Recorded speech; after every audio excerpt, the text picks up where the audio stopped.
ಜಗನ್ನಾಥಪುರಿಯಲ್ಲಿ ಮಾಡಿದಂತಹ ಕಾರ್ಯಕಲಾಪಗಳ ಬಗ್ಗೆ ನಾವು ದೀರ್ಘವಾಗಿ ಚರ್ಚೆ ಮಾಡಿದ್ವಿ. ರೂಪ ಗೋಸ್ವಾಮಿಯವರು ಯಾವ ಸಂದರ್ಭದಲ್ಲಿ ಚೈತನ್ಯ ಮಹಾಪ್ರಭುಗಳು ಅಲ್ಲೇ ಜಗನ್ನಾಥಪುರಿಯಲ್ಲಿ ಇರಬೇಕಾದ್ರೆ ಬರ್ತಾರೆ. ಅಲ್ಲಿಗೆ ಬಂದಾದ ಮೇಲೆ ಹರಿದಾಸ್ ಠಾಕೂರ್ ಅವರ ಕುಟೀರದಲ್ಲಿ ಅವರ ಜೊತೆಯಲ್ಲೇ ನೆಲೆಸ್ತಾರೆ. ಹರಿದಾಸ್ ಠಾಕೂರ್ ಅವರು ಹೇಗೆ ಜಗನ್ನಾಥನ ದೇವಸ್ಥಾನಕ್ಕೆ ಭೇಟಿಯನ್ನ ನೀಡೋದಿಲ್ಲ, ಅದೇ ರೀತಿಯಲ್ಲಿ ರೂಪ ಗೋಸ್ವಾಮಿ ಮತ್ತು ಸನಾತನ ಗೋಸ್ವಾಮಿ ಕೂಡ ತಾವು ಮ್ಲೇಚ್ಛ ಪರಿವಾರಕ್ಕೆ ಸಂಬಂಧವನ್ನ ಹೊಂದಿದಂಥವರು ಅಂತ ಹೇಳಿ ಅವರು ಕೂಡ ಜಗನ್ನಾಥನ ದೇವಸ್ಥಾನಕ್ಕೆ ಪ್ರವೇಶ ಮಾಡೋದಿಲ್ಲ, ಎಂದಿಗೂ ಪ್ರವೇಶ ಮಾಡೋದಿಲ್ಲ. ಆದ್ರೆ ಚೈತನ್ಯ ಮಹಾಪ್ರಭು ಅವರೆಲ್ಲರೂ ಜಗನ್ನಾಥನ ದೇವಸ್ಥಾನದ ಆ ಚಕ್ರ ಏನಿದೆ ಅದನ್ನ ಕಾಣಿಸುವಂತಹ ಒಂದು ಸ್ಥಳವನ್ನ ಅವ್ರಿಗೆ ಕೊಟ್ಟಿರ್ತಾರೆ. ಅದೇ ಜಾಗವನ್ನ ಇವತ್ತು ನಾವು ಸಿದ್ಧ ಬಕುಳ ಎಂಬಂತಹ ಸ್ಥಳದಲ್ಲಿ ಜಗನ್ನಾಥಪುರಿಯಲ್ಲಿ ನಾವು ನೋಡ್ತೀವಿ. ಅಲ್ಲಿರ್ಬೇಕಾದ್ರೆ ರಥಯಾತ್ರೆ ಯಾವಾಗ ಬರುತ್ತೆ, ಚೈತನ್ಯ ಮಹಾಪ್ರಭು ಅವರು ಒಂದು ಅಪರೂಪವಾದಂತಹ ಒಂದು ಶ್ಲೋಕವನ್ನ ಹೇಳ್ತಾ ಇರ್ತಾರೆ, ಹಾಡ್ತಾ ಇರ್ತಾರೆ. ರಥಯಾತ್ರೆಯಲ್ಲಿ ಯಾರಿಗೂ ಅರ್ಥ ಆಗೋದಿಲ್ಲ. ಒಂದು ಸಾಮಾನ್ಯವಾದಂತಹ ಹುಡುಗ ಮತ್ತು ಹುಡುಗಿಯರ ನಡುವೆ ಇರ್ತಕ್ಕಂತ ಒಡನಾಟದ ಹಾಗೆ ಆ ಶ್ಲೋಕ ಬಾಹ್ಯ ರೂಪದಲ್ಲಿ ಅದರ ಅರ್ಥ ಇರ್ತದೆ. ಆದರೆ ಅದಕ್ಕೆ ಬಹಳ ಆಳವಾದಂತ ಅರ್ಥವನ್ನ ರೂಪ ಗೋಸ್ವಾಮಿಯವರು ಅರ್ಥ ಮಾಡಿಕೊಂಡು ಅದನ್ನ ಎಲ್ಲರಿಗೂ ವಿವರಿಸಬೇಕು ಅಂತ ಹೇಳಿ ಮತ್ತೊಂದು ಶ್ಲೋಕವನ್ನ ಬರೀತಾರೆ. ಅದನ್ನ ಚೈತನ್ಯ ಮಹಾಪ್ರಭು ಅವರು ಹೇಗೆ ಕಂಡುಹಿಡಿತಾರೆ, ಅದನ್ನ ನೋಡಿ ಎಷ್ಟು ಸಂತೋಷವಾಗತ್ತೆ. ತಮ್ಮ ಶಿಷ್ಯವನ್ನ 10 ಬಾಯಿ ಇರುವಂತೆ ಅವರೇ ಕೊಂಡಾಡ್ತಾರೆ. ಮತ್ತೊಂದು ದಿವಸ ಚೈತನ್ಯ ಮಹಾಪ್ರಭು ಆ ಕುಟೀರಕ್ಕೆ ಬಂದಾಗ ರೂಪ ಗೋಸ್ವಾಮಿಯವರು ಹರಿನಾಮದ ಮೇಲೆ ಒಂದು ಅತ್ಯದ್ಭುತವಾದಂತಹ ಮಹಿಮಾನ್ವಿತ ಶ್ಲೋಕವನ್ನ ಬರೆದಿರ್ತಾರೆ. ಅದನ್ನ ಕೂಡ ನಾವು ದೀರ್ಘವಾಗಿ ಚರ್ಚೆ ಮಾಡಿದ್ವಿ. ತುಂಡೇ ತಾಂಡವನಿ ರತಿಂವಿತನುತೆ ತುಂಡಾವಲಿ ಲಬ್ಧಯೇ, ಆ ರೀತಿ ಆರಂಭ ಆಗುವಂತಹ ಅದ್ಭುತವಾದಂತಹ ಶ್ಲೋಕವನ್ನ ನಾವು ಚರ್ಚೆ ಮಾಡಿದ್ವಿ. ಅದನ್ನ ನೋಡಿ ಚೈತನ್ಯ ಮಹಾಪ್ರಭು ಅವರಿಗೆ ಎಷ್ಟು ಸಂತೋಷವಾಗತ್ತೆ.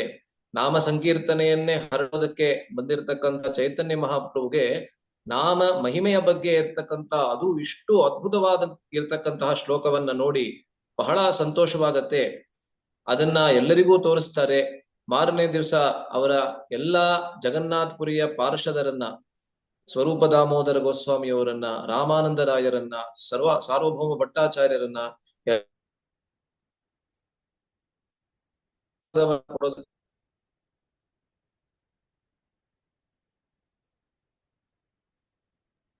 ಅವರಿಗೆ ಕೇಳಿಸ್ತದೆ ಅಂತ ಅನ್ಕೋತೀನಿ ಎಲ್ಲರಿಗೂ. ಸೊ ಅದಾದ್ಮೇಲೆ ಎಲ್ಲರೂ ಹೇಗೆ ರೂಪ ಗೋಸ್ವಾಮಿ ಅವರಿಗೆ ತಮ್ಮ ಆಶೀರ್ವಾದವನ್ನ ಕೊಡ್ತಾರೆ. ರೂಪ ಗೋಸ್ವಾಮಿ ಅವರು 2 ನಾಟಕಗಳನ್ನ ಬರೆಯೋದಕ್ಕೆ ಅವರು ಮುನ್ನಡಿತಾರೆ. ಇದೆಲ್ಲ ನಾವು ಚರ್ಚೆ ಮಾಡಿದ್ವಿ. ಇಲ್ಲಿಂದ ಮುಂದೆ ರೂಪ ಗೋಸ್ವಾಮಿ ಅವರು ಹೇಗೆ ವೃಂದಾವನಕ್ಕೆ ಹೋಗಿ ಅಲ್ಲಿ ತಮ್ಮ ಕಾರ್ಯಕಲಾಪಗಳನ್ನ ಹೇಗೆ ತೋರಿಸ್ತಾರೆ, ಹೇಗೆ ಮಾಡ್ತಾರೆ ಅನ್ನೋದನ್ನ ಇವತ್ತು ನಾವು ಚರ್ಚೆ ಮಾಡ್ತೀವಿ. ನನ್ನ PPTಯನ್ನ ಶೇರ್ ಮಾಡ್ಕೋತಾ ಇದ್ದೇನೆ. ಒಂದೇ ನಿಮಿಷ.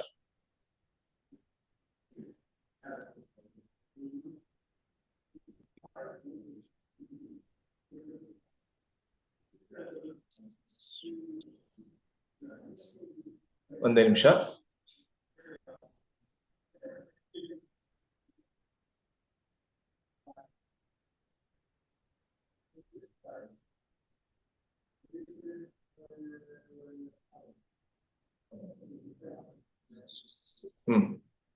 ಕಾಣಿಸ್ತಾ ಇದೆಯಾ?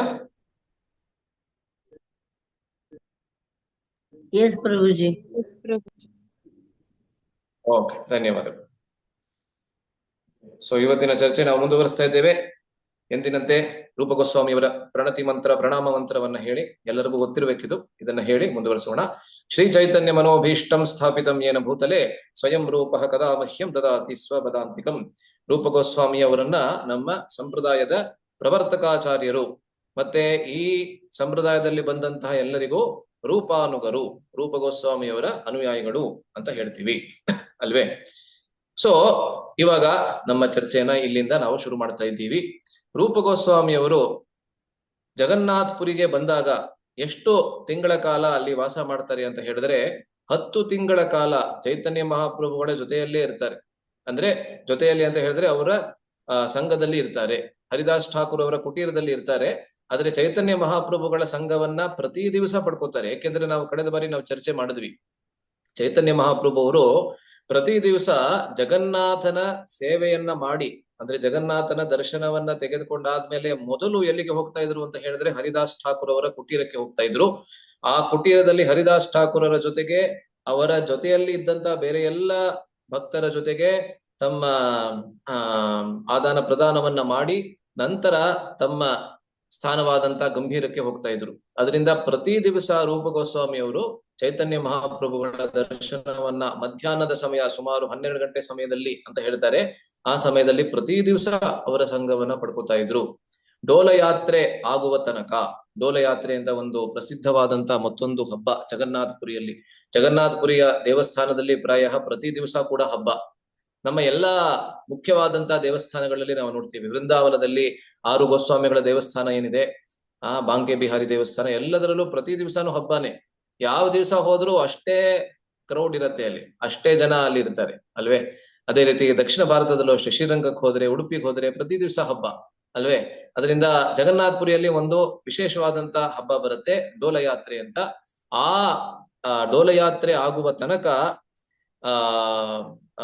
ರೂಪ ಗೋಸ್ವಾಮಿ ಅವರು ಅಲ್ಲೇ ಅಂದ್ರೆ ಜಗನ್ನಾಥಪುರಿಯಲ್ಲೇ ಉಳ್ಕೋತಾರೆ. ಅದಾದ ಮೇಲೆ 4 ಉಪದೇಶಗಳನ್ನ ಏನು ಕೊಟ್ಟಿದ್ರು ಮುಂಚೆ ಚೈತನ್ಯ ಮಹಾಪ್ರಭು ರೂಪ ಗೋಸ್ವಾಮಿ ಮತ್ತೆ ಸನಾತನ ಗೋಸ್ವಾಮಿ ಅವರಿಗೆ, ಅದನ್ನ ಪೂರೈಸುವುದಕ್ಕೆ ಅವರು ಅಲ್ಲಿಂದ ಪ್ರಸ್ಥಾನ ಮಾಡಿ ವೃಂದಾವನಕ್ಕೆ ಹೋಗ್ತಾರೆ. ವೃಂದಾವನಕ್ಕೆ ಹೋಗ್ಬೇಕಾದ್ರೆ ದಾರಿಯಲ್ಲಿ ಅವರು ಬಂಗಾಳಕ್ಕೆ ಹೋಗಿ ಬಂಗಾಳದ ಮೂಲಕ ವೃಂದಾವನಕ್ಕೆ ಹೋಗ್ತಾರೆ.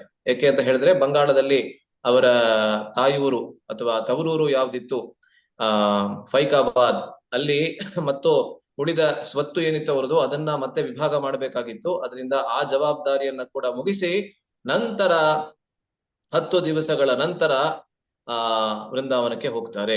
ವೃಂದಾವನಕ್ಕೆ ರೂಪ ಗೋಸ್ವಾಮಿಯವರು ಹೋಗ್ಬೇಕಾದ್ರೆ ಜಗನ್ನಾಥಪುರಿಯಿಂದ ಯಾವಾಗ ಬಿಡ್ತಾರೆ, ಆ ಜಗನ್ನಾಥಪುರಿಯಿಂದ ಬಿಟ್ಟಾದ್ಮೇಲೆ 10 ದಿವಸಗಳಲ್ಲೇನೆ ಸನಾತನ ಗೋಸ್ವಾಮಿ ಅವರು ಜಗನ್ನಾಥಪುರಿಗೆ ಬರ್ತಾರೆ. ಸೊ ಇವಾಗ ಕೂಡ ಮತ್ತೆ ಅವರಿಬ್ರು ಸಂಧಿಸುವುದಕ್ಕಾಗೋದಿಲ್ಲ, ಭೇಟಿಯಾಗೋಕ್ಕಾಗೋದಿಲ್ಲ.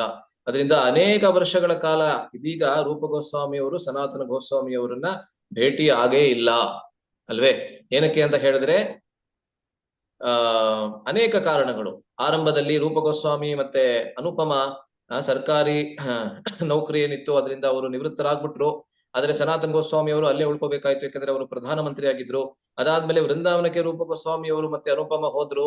ಅಲ್ಲಿಂದ ಬರ್ತಾ ಇರಬೇಕಾದ್ರೆ ಒಂದು ದಾರಿಯಲ್ಲಿ ಇವರು ಬಂದ್ರೆ ಮತ್ತೊಂದು ದಾರಿಯಲ್ಲಿ ಸನಾತನ ಗೋಸ್ವಾಮಿ ಹೋಗ್ತಾರೆ. ಅಲ್ಲಿಂದ ಅವರು ವಾರಣಾಸಿಗೆ ಬರ್ತಾರೆ. ವಾರಣಾಸಿಗೆ ಬಂದ ಕೂಡಲೇ ಅವರಿಗೆ ಗೊತ್ತಾಗತ್ತೆ ಸನಾತನ ಗೋಸ್ವಾಮಿ ಈಗ ತಾನೇ ಅಲ್ಲಿಂದ ಹೋಗಿದ್ದಾರೆ ಅಂತ. ಅದೇ ರೀತಿಯಲ್ಲಿ ಇವಾಗ ಕೂಡ ಮತ್ತೆ ಅವರು ಜಗನ್ನಾಥಪುರಿಯಲ್ಲಿ ಅವರನ್ನ ಭೇಟಿ ಆಗೋದಕ್ಕೆ ಆಗೋದಿಲ್ಲ. ಆದರೆ ವೃಂದಾವನಕ್ಕೆ ಬಂದಾದ್ಮೇಲೆ ಕೆಲವು ವರ್ಷಗಳ ನಂತರ ಕೊನೆಗೂ ಸನಾತನ ಗೋಸ್ವಾಮಿ ಅವರು ಕೂಡ ಅಲ್ಲಿಗೇನೆ ಅಂತ ಹೇಳಿದ್ರೆ ವೃಂದಾವನಕ್ಕೆ ಬಂದು ಸೇರ್ತಾರೆ. ಅಲ್ಲಿ ರೂಪ ಗೋಸ್ವಾಮಿ ಮತ್ತೆ ಸನಾತನ ಗೋಸ್ವಾಮಿ ಅವರು ಅಣ್ಣ ತಮ್ಮಂದಿರು. ವಸ್ತುತಃ ಕೂಡ ಪರಿವಾರದಲ್ಲಿ ಕೂಡ ಅಣ್ಣ ತಮ್ಮಂದಿರು. ಅದರ ವಿಶೇಷವಾಗಿ ಭಕ್ತಿ ಮಾರ್ಗದಲ್ಲಿ ಇಬ್ಬರು ಕೂಡ ಚೈತನ್ಯ ಮಹಾಪ್ರಭುವರ ಶಿಷ್ಯರು. ಅದರಿಂದ ಅವರು ಕೊನೆಗೂ ಅಲ್ಲಿ ಸಂಧಿಸ್ತಾರೆ. ಅಲ್ಲಿಂದ ಮುಂದಕ್ಕೆ ಅವರಿಬ್ರು ಒಟ್ಟಿಗೆ ಇದ್ದು ತಮ್ಮ ತಮ್ಮ ಸೇವೆಯನ್ನ ವೃಂದಾವನದಲ್ಲಿ ಸಲ್ಲಿಸ್ತಾರೆ. ಅದರಿಂದ ವೃಂದಾವನಕ್ಕೆ ಬರಬೇಕಾದ್ರೆ ಅವರಿಬ್ರು ಕೂಡ ಅಂದ್ರೆ ರೂಪ ಗೋಸ್ವಾಮಿ ಮತ್ತೆ ಸನಾತನ ಗೋಸ್ವಾಮಿ ಇಬ್ರು ಕೂಡ ಅನೇಕ ಗ್ರಂಥಗಳನ್ನ ಅರಿಗೆ ತರ್ತಾರಂತೆ. ಏನಕ್ಕೆ ಅಂತ ಹೇಳಿದ್ರೆ ನೋಡಿ, ಈ ಎಲ್ಲ ಆಚಾರ್ಯರು ತಮ್ಮ ತಮ್ಮ ಗ್ರಂಥಗಳನ್ನ ಬರಿಬೇಕಾದ್ರೆ ಪೂರ್ವಾಚಾರ್ಯರ ಗ್ರಂಥಗಳು ಏನಿತ್ತು ಅದನ್ನ ಆಧರಿಸಿಯೇ ಅವರು ಬರೀತಾರೆ. ಸ್ವತಃ ತಾವೇ ಯಾವುದೋ ಒಂದು ನೂತನವಾದಂತಹ ಸೃಷ್ಟಿಯನ್ನ ಮಾಡೋದಕ್ಕೆ ಅವರು ಗ್ರಂಥಗಳನ್ನ ಬರೆಯೋದಿಲ್ಲ. ಆದ್ರೆ ಪೂರ್ವಾಚಾರ್ಯರ ಗ್ರಂಥಗಳು ಏನಿದೆ ಮತ್ತೆ ಮಹಾನ್ ಋಷಿಗಳ ಗ್ರಂಥಗಳೇನಿದೆ ಅದನ್ನ ಆಧರಿಸಿಯೇ ತಮ್ಮ ತಮ್ಮ ಗ್ರಂಥಗಳನ್ನ ಬರೀತಾರೆ ಅಲ್ವೇ. ಆದ್ದರಿಂದ ಆ ಎಲ್ಲಾ ಗ್ರಂಥಗಳನ್ನ ತರಿಸ್ತಾರೆ ಅಥವಾ ತಗೊಂಡ್ ಬರ್ತಾರೆ. ಏನಕ್ಕೆ ಅಂತ ಹೇಳಿದ್ರೆ ಅದರ ಆಧಾರದ ಮೇಲೆ ತಮ್ಮ ಗ್ರಂಥಗಳನ್ನ ಬರಿಬೇಕು ಅಂತ ಹೇಳಿ ಅಲ್ವೇ. ಅದರಿಂದ ಇವಾಗ ಅನೇಕ ವರ್ಷಗಳು ಆಗಿದೆ. ಇವಾಗ ಅವರಿಬ್ರು ವೃಂದಾವನಕ್ಕೆ ಬಂದು ಪ್ರತಿ ಭಕ್ತ ಯಾರು ಜಗನ್ನಾಥಪುರಿಯಿಂದ ಅಥವಾ ಬಂಗಾಳದಿಂದ ಅಂದ್ರೆ ಹೇಳಿದ್ರೆ ನವದ್ವೀಪದಿಂದ ಅಥವಾ ಮಾಯಾಪುರದಿಂದ ಯಾವ ಭಕ್ತ ಅಥವಾ ಭಕ್ತೆ ವೃಂದಾವನಕ್ಕೆ ಹೋದ್ರು ಕೂಡ ಎಲ್ಲರೂ ಏನನ್ನ ವಿಚಾರಿಸ್ತಾ ಇದ್ರು ಅಂತ ಹೇಳಿದ್ರೆ ರೂಪ ಗೋಸ್ವಾಮಿ ಮತ್ತೆ ಸನಾತನ ಗೋಸ್ವಾಮಿ ಅವರು ಹೇಗಿದ್ದಾರೆ. ಏಕೆಂದ್ರೆ ಅವ್ರು ಎಲ್ಲರಿಗೂ ಗೊತ್ತಿದ್ರು ಅಲ್ವೇ, ಬಹಳ ಪ್ರಸಿದ್ಧ ವ್ಯಕ್ತಿಗಳು ಅವರು. ಅದರಿಂದ ಅವರಿಬ್ರು ಹೇಗಿದ್ದಾರೆ ಇದೀಗ. ಏನಕ್ಕೆ ಅಂದ್ರೆ ಬಹಳಷ್ಟು ವರ್ಷಗಳ ಅವರನ್ನ ನೋಡಿ ಎಲ್ಲರ ಜೊತೆಗೆ ಎಷ್ಟು ಆ ಬಹಳ ಆ ಆ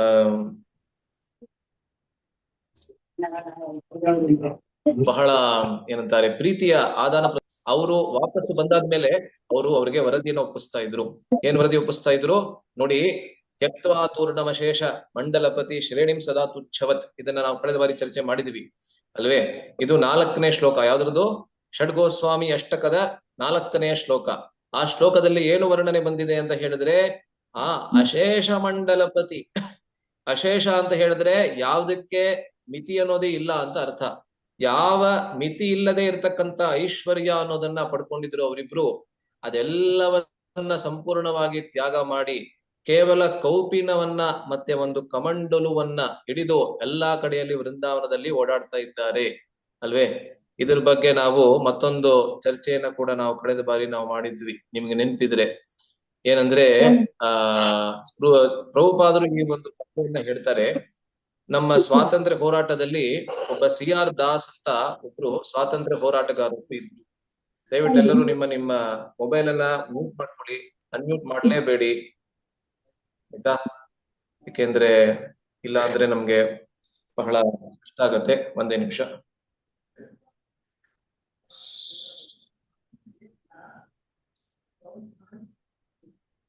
ಓಕೆ. CR ದಾಸ್ ಅಂತ ಒಬ್ಬ ಬಹಳ ಉನ್ನತ ಬ್ರಿಟಿಷ್ ಸರ್ಕಾರದಲ್ಲಿ ಕಾರ್ಯಾಧಿಕಾರಿ, ಬಹಳ ಉನ್ನತ ಅಧಿಕಾರಿಯಾಗಿದ್ರು. ಗಾಂಧೀಜಿಯವರು ಯಾವಾಗ ಸ್ವದೇಶಿ ಆಂದೋಲನವನ್ನ ಶುರು ಮಾಡ್ತಾರೆ, ಅವರು ಎಲ್ಲಾ ಭಾರತೀಯರು ಯಾರ್ಯಾರು ಬ್ರಿಟಿಷ ಸರ್ಕಾರದಲ್ಲಿ ಕೆಲಸ ಮಾಡ್ತಾ ಇದ್ರು ಅವರೆಲ್ಲರೂ ತಮ್ಮ ತಮ್ಮ ಕೆಲಸಗಳನ್ನ ಬಿಡಬೇಕು ಅಂತ ಅವರಿಗೆ ಒತ್ತಾಯ ಮಾಡ್ತಾರೆ ಅಥವಾ ಎಲ್ಲರಿಗೆ ಪ್ರೇರಣೆಯನ್ನ ನೀಡ್ತಾರೆ. ಅವಾಗ ಈ CR ದಾಸ್ ಕೂಡ ಬಹಳ ಉನ್ನತ ಅಧಿಕಾರಿಯಾಗಿದ್ರು ಬ್ರಿಟಿಷ್ ಸರ್ಕಾರದಲ್ಲಿ. ಆಗಿನ ಕಾಲದಲ್ಲಿ ಬ್ರಿಟಿಷ್ ಸರ್ಕಾರದಲ್ಲಿ ಭಾರತೀಯರು ಕೆಲವು ಇದ್ರು ಅಲ್ವೇ, ಬೇರೆ ಎಲ್ಲರೂ ಕೇವಲ ಗುಲಾಮಗಳಾಗಿ ಕೆಲಸ ಮಾಡ್ತಾ ಇದ್ರು. ಆದ್ರೆ ಇವರು ಬಹಳ ಉನ್ನತ ಅಧಿಕಾರಿಯಾಗಿ ಇದ್ರು ಕೂಡ ಅದನ್ನ ಬಿಟ್ಬಿಡ್ತಾರೆ. ಆದ್ರೆ ಬಿಟ್ಟಾದ್ಮೇಲೆ ಅವ್ರಿಗೆ ಏನ್ ಮಾಡ್ಬೇಕು ಅಂತ ತೋಚೋದಿಲ್ಲ. ಯಾಕೆಂದ್ರೆ ಬಹಳ ಉನ್ನತ ಅಧಿಕಾರಿಯಾಗಿದ್ರು, ಇದೀಗ ಅವರಲ್ಲಿ ಏನೂ ಇಲ್ಲ ಅಲ್ವೇ. ಅದರಿಂದ ಕೇವಲ 6 ತಿಂಗಳಲ್ಲಿ ಅವರು ದೇಹ ತ್ಯಾಗ ಮಾಡ್ಬಿಡ್ತಾರೆ ಅಂತ ಪ್ರಭುಪಾದರು ಹೇಳ್ತಾರೆ. ಯಾಕಂದ್ರೆ ಅವ್ರಿಗೆ ತಡ್ಕೊಳಕ್ ಆಗೋದಿಲ್ಲ. ಇಷ್ಟು ದೊಡ್ಡ ಹುದ್ದೆಯಲ್ಲಿ ಇದ್ದವನು ಇದೀಗ ಪ್ರಾಯ ಬೀದಿಗೆ ಬಂದಿದ್ದಾರೆ. ಎಲ್ಲರ ಜೊತೆಯಲ್ಲಿ ಸ್ವದೇಶಿ ಆಂದೋಲನಕ್ಕೋಸ್ಕರ ಊರಿಂದ ಊರು ಅಲಿಬೇಕು ಅಂತ ಹೇಳಿದ್ರೆ ಅವರಿಗೆ ಆಗೋದಿಲ್ಲ ಅಲ್ವೇ. ನಮಗೂ ಆ ರೀತಿಯಾದಂತ ಪರಿಸ್ಥಿತಿ ಬಂದ್ರೆ ನಮಗೂ ಅದೇ ಪರಿಣಾಮ ಬರುತ್ತೇನೋ ಏನೋ ಗೊತ್ತಿಲ್ಲ ನಮ್ಗೆ ಅಲ್ವೇ. ಅದರಿಂದ ಅವರು ಅದನ್ನ ಬಿಟ್ಬಿಡ್ತಾರೆ. ಆದ್ರೆ ಅದಾದ್ಮೇಲೆ ದೇಹ ತ್ಯಾಗವನ್ನ ಕೂಡ ಮಾಡ್ಬಿಡ್ತಾರೆ ಅಂತ ಪ್ರಭುಪಾದರು ಹೇಳ್ತಾರೆ. ಏನಕ್ಕೆ ಅಂದ್ರೆ ಅವರು ತಮ್ಮ ಸರ್ಕಾರಿ ಹುದ್ದೆಯನ್ನ ಬಿಟ್ಟಾದ ಮೇಲೆ ಉನ್ನತ ರಸವನ್ನ ಅವರು ಹೊಂದಿರ್ಲಿಲ್ಲ ಅಲ್ವೇ. ಆದ್ರೆ ರೂಪ ಗೋಸ್ವಾಮಿ ಮತ್ತೆ ಸನಾತನ ಗೋಸ್ವಾಮಿ ಅವರು ಹಾಗಲ್ಲ. ಈ CR ದಾಸಗಿಂತಲೂ ಬಹಳ ಉನ್ನತ ಸ್ಥಾನವನ್ನ ಮಾತ್ರ ಹೊಂದಿರ್ಲಿಲ್ಲ, ಅದಕ್ಕಿಂತ 1000 ಪಟ್ಟು ಲಕ್ಷಗಟ್ಟಲೆ ಹೆಚ್ಚು ಐಶ್ವರ್ಯವನ್ನ ಕೂಡ ಹೊಂದಿದ್ರು ಇವರಿಬ್ರು. ಆದ್ರೆ ಅದೆಲ್ಲವನ್ನ ಬಿಟ್ಟಾದ ಮೇಲೆ ಅವರು ಯಾವುದೇ ಅವ್ರಿಗೆ ಯಾವುದೇ ಬೇಜಾರಾಗ್ಲಿಲ್ಲ, ಅವರು ಯಾವುದೇ ದುಃಖವನ್ನ ಪಡ್ಲಿಲ್ಲ. ಅಷ್ಟೊಂದು ಐಶ್ವರ್ಯವನ್ನ ನಾನು ಕಳ್ಕೊಂಡ್ಬಿಟ್ನಲ್ಲ ಅಂತ ಯಾವುದೇ ದುಃಖವನ್ನ ಪಡ್ಲಿಲ್ಲ. ಆದ್ರೆ ಕೇವಲ ಅವರು ಸಂಪೂರ್ಣವಾಗಿ ಆ ಭಗವಂತನ ಸ್ತುತಿಯಲ್ಲಿ, ಆ ಭಗವಂತನ ಆರಾಧನೆಯಲ್ಲಿ ಸಂಪೂರ್ಣವಾಗಿ ತೊಡಗಿರ್ತಾರೆ. ಹೇಗೆ ಅಂತ ಹೇಳಿದ್ರೆ ಇವತ್ತಿನ ಆ ಷಡ್ಗೋಸ್ವಾಮಿ ಅಷ್ಟಕದ ಶ್ಲೋಕದಲ್ಲಿ ನಾವು ಚರ್ಚೆ ಮಾಡ್ತೀವಿ ಅಲ್ವೇ. ಅದರಿಂದ ವೃಂದಾವನದಿಂದ ಯಾರು ವಾಪಸ್ ಬರ್ತಾ ಇದ್ರು ಜಗನ್ನಾಥ್ಪುರಿಗೆ ಅಥವಾ ಬಂಗಾಳಕ್ಕೆ, ಅವರೆಲ್ಲರೂ ಅವ್ರ ಬಗ್ಗೆ ಹೇಳ್ತಾ ಇದ್ರು. ರೂಪ ಗೋಸ್ವಾಮಿ ಮತ್ತೆ ಸನಾತನ ಗೋಸ್ವಾಮಿ ಕೇವಲ ಕೌಪಿನ ಮತ್ತೆ ಕಮಂಡಲವನ್ನ ಹಿಡಿದು ಅದೇ ಅವರ ಆಸ್ತಿಯಾಗಿ ಎಲ್ಲಾ ಕಡೆ ಓಡಾಡ್ತಾ ಇದ್ದಾರೆ. ಆದ್ರೆ ಎಲ್ಲಾ ಸಮಯದಲ್ಲೂ ಕೂಡ ಅವರು ಸಂಪೂರ್ಣವಾಗಿ ಕೃಷ್ಣ ಭಾವನೆಯಲ್ಲಿ ಇದ್ದಾರೆ. ರಾತ್ರಿ ಸಮಯ ಕೇವಲ 1.5 ಗಂಟೆ ಅಥವಾ 2 ಗಂಟೆ ಕಾಲ ಮಾತ್ರ ಮಲಗ್ತಾ ಇದ್ರಂತೆ ಅವರು. ನಿದ್ರಾಹಾರ ವಿಹಾರ ಕಾದಿ ವಿಜಿತೌಚ ಅತ್ಯಂತ ದೀನೌಚಯೌ ಅಲ್ಲಿ ಬರುತ್ತೆ ಷಡ್ಗೋಸ್ವಾಮಿ ಅಷ್ಟಕದಲ್ಲಿ. ನಿದ್ರೆಯನ್ನ, ಆಹಾರವನ್ನ, ಎಲ್ಲದರ ಮೇಲೆ ಅವರು ವಿಜಯವನ್ನ ಪ್ರಾಪ್ತಿ ಮಾಡ್ಕೊಂಡಿದ್ರು ಅಲ್ವೇ. ಅಂತ ಮಹಾನುಭಾವರು ಇವರು ಅಲ್ವೇ. ಸೊ ಇದಾದ್ಮೇಲೆ ಇವಾಗ ಮುಂದಕ್ಕೆ ಹೋಗೋಣ. ಸೊ ಇಬ್ಬರು ಒಟ್ಟಿಗೆ ಅಂದ್ರೆ ರೂಪ ಗೋಸ್ವಾಮಿ ಮತ್ತೆ ಸನಾತನ ಗೋಸ್ವಾಮಿ ಇಬ್ಬರು ಸೇರಿ ಒಟ್ಟಿಗೆ ವೃಂದಾವನದಲ್ಲಿ ಅನೇಕ ಶ್ರೀಕೃಷ್ಣನ ಲೀಲಾಸ್ಥಳಿಗಳನ್ನ ಕಂಡು ಹಿಡಿತಾರೆ. ಏಕೆಂದ್ರೆ ಅದೊಂದು ಪ್ರಧಾನವಾದಂತ ಚೈತನ್ಯ ಮಹಾಪ್ರಭುವಿನ ಆಜ್ಞೆ ಅಥವಾ ಉಪದೇಶವಾಗಿತ್ತು ಅಲ್ವೇ. ಶ್ರೀಕೃಷ್ಣನ ಅನೇಕ ಲೀಲಾಸ್ಥಳಿಗಳು ಅದಕ್ಕೆ ಅದು ಅದಕ್ಕೆ ಅಸಂಖ್ಯ ಅಂತಾನೆ ಹೇಳ್ಬೋದು. ಏನಂದ್ರೆ ಕೃಷ್ಣನ ಲೀಲಾಸ್ಥಳಿಗಳು ಏನು ವೃಂದಾವನದಲ್ಲಿದೆ ಅದನ್ನ ನಾವು ಎಣಿಸೋದಕ್ಕಾಗೋದಿಲ್ಲ, ಎಣಿಕೆಗೆ ಬರೋದಿಲ್ಲ. ಯಾಕೆಂದ್ರೆ ಪ್ರತಿಯೊಂದು ಸ್ಥಳ ಕೂಡ ಅದು ಯಾವುದೋ ಒಂದು ರೂಪದಲ್ಲಿ ಅದು ಕೃಷ್ಣನ ಲೀಲಾಸ್ಥಳಿ ಆಗೇ ಇರ್ತದೆ ಅಲ್ವೇ. ಆದರೂ ಪ್ರಧಾನವಾಗಿರ್ತಕ್ಕಂಥ ಲೀಲಾಸ್ಥಳಿಗಳನ್ನ ಕಂಡುಹಿಡಿಬೇಕು ಅಂತ ಚೈತನ್ಯ ಮಹಾಪ್ರಭು ಯಾವ ಉಪದೇಶವನ್ನ ಕೊಟ್ಟಿದ್ರು ರೂಪ ಗೋಸ್ವಾಮಿಯವರಿಗೆ ಮತ್ತೆ ಸನಾತನ ಗೋಸ್ವಾಮಿಯವರಿಗೆ, ಅದನ್ನ ಪೂರೈಸಬೇಕು ಅಂತ ಹೇಳಿ ಅನೇಕ ಲೀಲಾಸ್ಥಳಿಗಳನ್ನ ಕಂಡುಹಿಡಿತಾರೆ. ಏಕೆಂದ್ರೆ 5,000 ವರ್ಷಗಳಿಂದ ಅಥವಾ 4,500 ವರ್ಷಗಳಿಂದ 4,500 ವರ್ಷಗಳಿಂದ ಅನೇಕ ಸ್ಥಳಗಳು ಮುಚ್ಚೋಗ್ಬಿಟ್ಟಿರ್ತದೆ ಕಾಲದ ಪ್ರಭಾವದಿಂದ, ಮ್ಲೇಚ್ಛರ ಯೌವನರ ಆಕ್ರಮಣದ ಪ್ರಭಾವದಿಂದ. ಅದರಿಂದ ಅದೆಲ್ಲವನ್ನ ಕಂಡುಹಿಡಿಯುವುದಕ್ಕೆ ಆದಷ್ಟು ಪ್ರಯತ್ನವನ್ನ ಪಡಬೇಕು ಅಂತ ಹೇಳಿ ಎಲ್ಲರೂ ಎಲ್ಲರ ಸಹಾಯವನ್ನ ಪಡ್ಕೋತಾರೆ ರೂಪ ಗೋಸ್ವಾಮಿ ಮತ್ತೆ ಸನಾತನ ಗೋಸ್ವಾಮಿ ಅವರು. ಇದೀಗ ರೂಪ ಗೋಸ್ವಾಮಿ ಅವರು ತಮ್ಮ ಪ್ರಾಣಧನ ಅಂತ ಹೇಳಿದ್ರೇನು ನೋಡಿ, ನಮಗ್ ನಿಜವಾಗ್ಲೂ ಧನ ಅಂತ ಹೇಳಿದ್ರೆ ಸಂಪತ್ತೇ ನಮ್ಗೆ ಪ್ರಾಣ ಅಲ್ವೇ. ನಮಗೆ ದುಡ್ಡೇ ಪ್ರಾಣ, ದುಡ್ಡೇ ದೊಡ್ಡಪ್ಪ ಅಂತ ಹೇಳ್ತಾರಲ್ಲ. ಆದ್ರೆ ರೂಪ ಗೋಸ್ವಾಮಿ ಅವರಿಗೆ ಮತ್ತೆ ಇನ್ನಿತರ ಪರಿಶುದ್ಧ ಭಕ್ತರಿಗೆ ಅವರ ಪ್ರಾಣ ಏನಿತ್ತೋ, ಅವರ ನಿಜವಾದಂತ ಸಂಪತ್ತು ಆ ಯಾವ ವಿಗ್ರಹದ ಪೂಜೆಯನ್ನ ಅವರು ಮಾಡ್ತಾ ಇದ್ರು ಅದೇ ಅವರಿಗೆ ಪ್ರಾಣ ಧನವಾಗಿತ್ತು ಅಲ್ವೇ. ಅದರಿಂದ ಆ ಶ್ರೀ ರಾಧಾ ಗೋವಿಂದ ಅಂತ ಏನ್ ಕರಿತೀವಿ, ಆ ರಾಧಾ ಗೋವಿಂದರ ಆವಿರ್ಭಾವದ ಬಗ್ಗೆ ಇವಾಗ ನಾವು ಸ್ವಲ್ಪ ಚರ್ಚೆ ಮಾಡ್ತೀವಿ. ಆವಿರ್ಭಾವ ಅಂತ ಹೇಳಿದ್ರೆ ಹೇಗೆ ಅದನ್ನ ಕಂಡು ಹಿಡಿತಾರೆ ರೂಪ ಗೋಸ್ವಾಮಿ ಅವರು. ನೋಡಿ, ರಾಧಾ ಗೋವಿಂದನ ವಿಗ್ರಹ ಇವತ್ತು ಜೈಪುರದಲ್ಲಿದೆ. ಅದೇನಕ್ಕೆ ಅಲ್ಲಿದೆ ಅನ್ನೋದನ್ನ ಮತ್ತೆ ನಾವು ಚರ್ಚೆ ಮಾಡ್ತೀವಿ. ಆದರೆ ರಾಧಾ ಗೋವಿಂದನ ವಿಗ್ರಹ, ರಾಧಾ ಮದನ ಮೋಹನ ವಿಗ್ರಹ, ರಾಧಾ ಗೋಪಿನಾಥನ ವಿಗ್ರಹ ಇದೆಲ್ಲವನ್ನ 5,000 ವರ್ಷಗಳ ಹಿಂದೆ ಕೃಷ್ಣನ ಮರಿಮಗ, ಕೃಷ್ಣನ ಮಗ ಅನಿರುದ್ಧ, ಅವನ ಮಗ ಪ್ರದ್ಯುಮ್ನನ ಮಗ ವಜ್ರನಾಭ. ಆ ವಜ್ರನಾಭ ಕೃಷ್ಣನ ಪ್ರಸ್ಥಾನದ ನಂತರ, ಅಂದ್ರೆ ಕೃಷ್ಣ ಈ ಲೋಕವನ್ನ ಬಿಟ್ಟು ಹೋದ ನಂತರ ಅನೇಕ ಕೃಷ್ಣನ ಅತಿ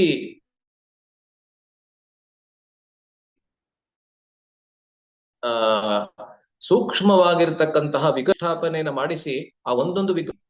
ಆದರೆ ಕಾಲದ ಪ್ರಭಾವದಿಂದ ಆ ಎಲ್ಲಾ ವಿಗ್ರಹಗಳು ಮಾತ್ರ ಅಲ್ಲ, ದೇವಸ್ಥಾನಗಳು ಕೂಡ ನಾಶವಾಗ್ಬಿಟ್ಟಿರ್ತದೆ. ಆ ವಿಗ್ರಹಗಳು ವಿಗ್ರಹಗಳು ಮುಚ್ಚೋಗ್ಬಿಟ್ಟಿರ್ತವೆ. ಏಕೆಂದ್ರೆ ಅನೇಕ ಆಕ್ರಮಣಗಳಾಗತ್ತೆ ಭಾರತದ ಮೇಲೆ. ಅದೆಷ್ಟು ಆಕ್ರಮಣಗಳಾಗಿವೆ ಅದೆಲ್ಲದರ ಬಗ್ಗೆ ನಮಗೆ ಗೊತ್ತೇ ಇದೆ. ಆ ಆಕ್ರಮಣಗಳ ಪ್ರಭಾವದಿಂದ ಎಲ್ಲಾ ಸ್ಥಳೀಯ ಪೂಜಾರಿಗಳು ನಮ್ಮ ಜೀವವನ್ನ ಕೊಟ್ಟಾದರೂ ಕೂಡ ಈ ವಿಗ್ರಹವನ್ನ ಸಂರಕ್ಷಿಸಬೇಕು ಅಂತ ಹೇಳಿ ಆ ವಿಗ್ರಹಗಳನ್ನ ಅಲ್ಲೇ ಕೆಳಗಡೆ ಎಲ್ಲಾದ್ರೂ ಊತ್ ಹಾಕಿ ಅವರು ಪಲಾಯನ ಮಾಡಿರ್ತಾರೆ. ಆ ಪಲಾಯನ ಮಾಡ್ಬೇಕಾದ್ರೆ ಅವರ ಜೀವ ಕೂಡ ಹೋಗಿರ್ಬೋದು. ಯಾಕೆಂದ್ರೆ ಯೌವನರು, ಮ್ಲೇಚ್ಛರು ಯಾರ ಜೀವವನ್ನ ಕೂಡ ಬಿಡೋದಿಲ್ಲ ಅಲ್ವೇ. ಅದರಿಂದ ಆ ಎಲ್ಲಾ ವಿಗ್ರಹಗಳು ಕೂಡ ಮುಚ್ಚಿ ಹೋಗ್ಬಿಟ್ಟಿರ್ತವೆ.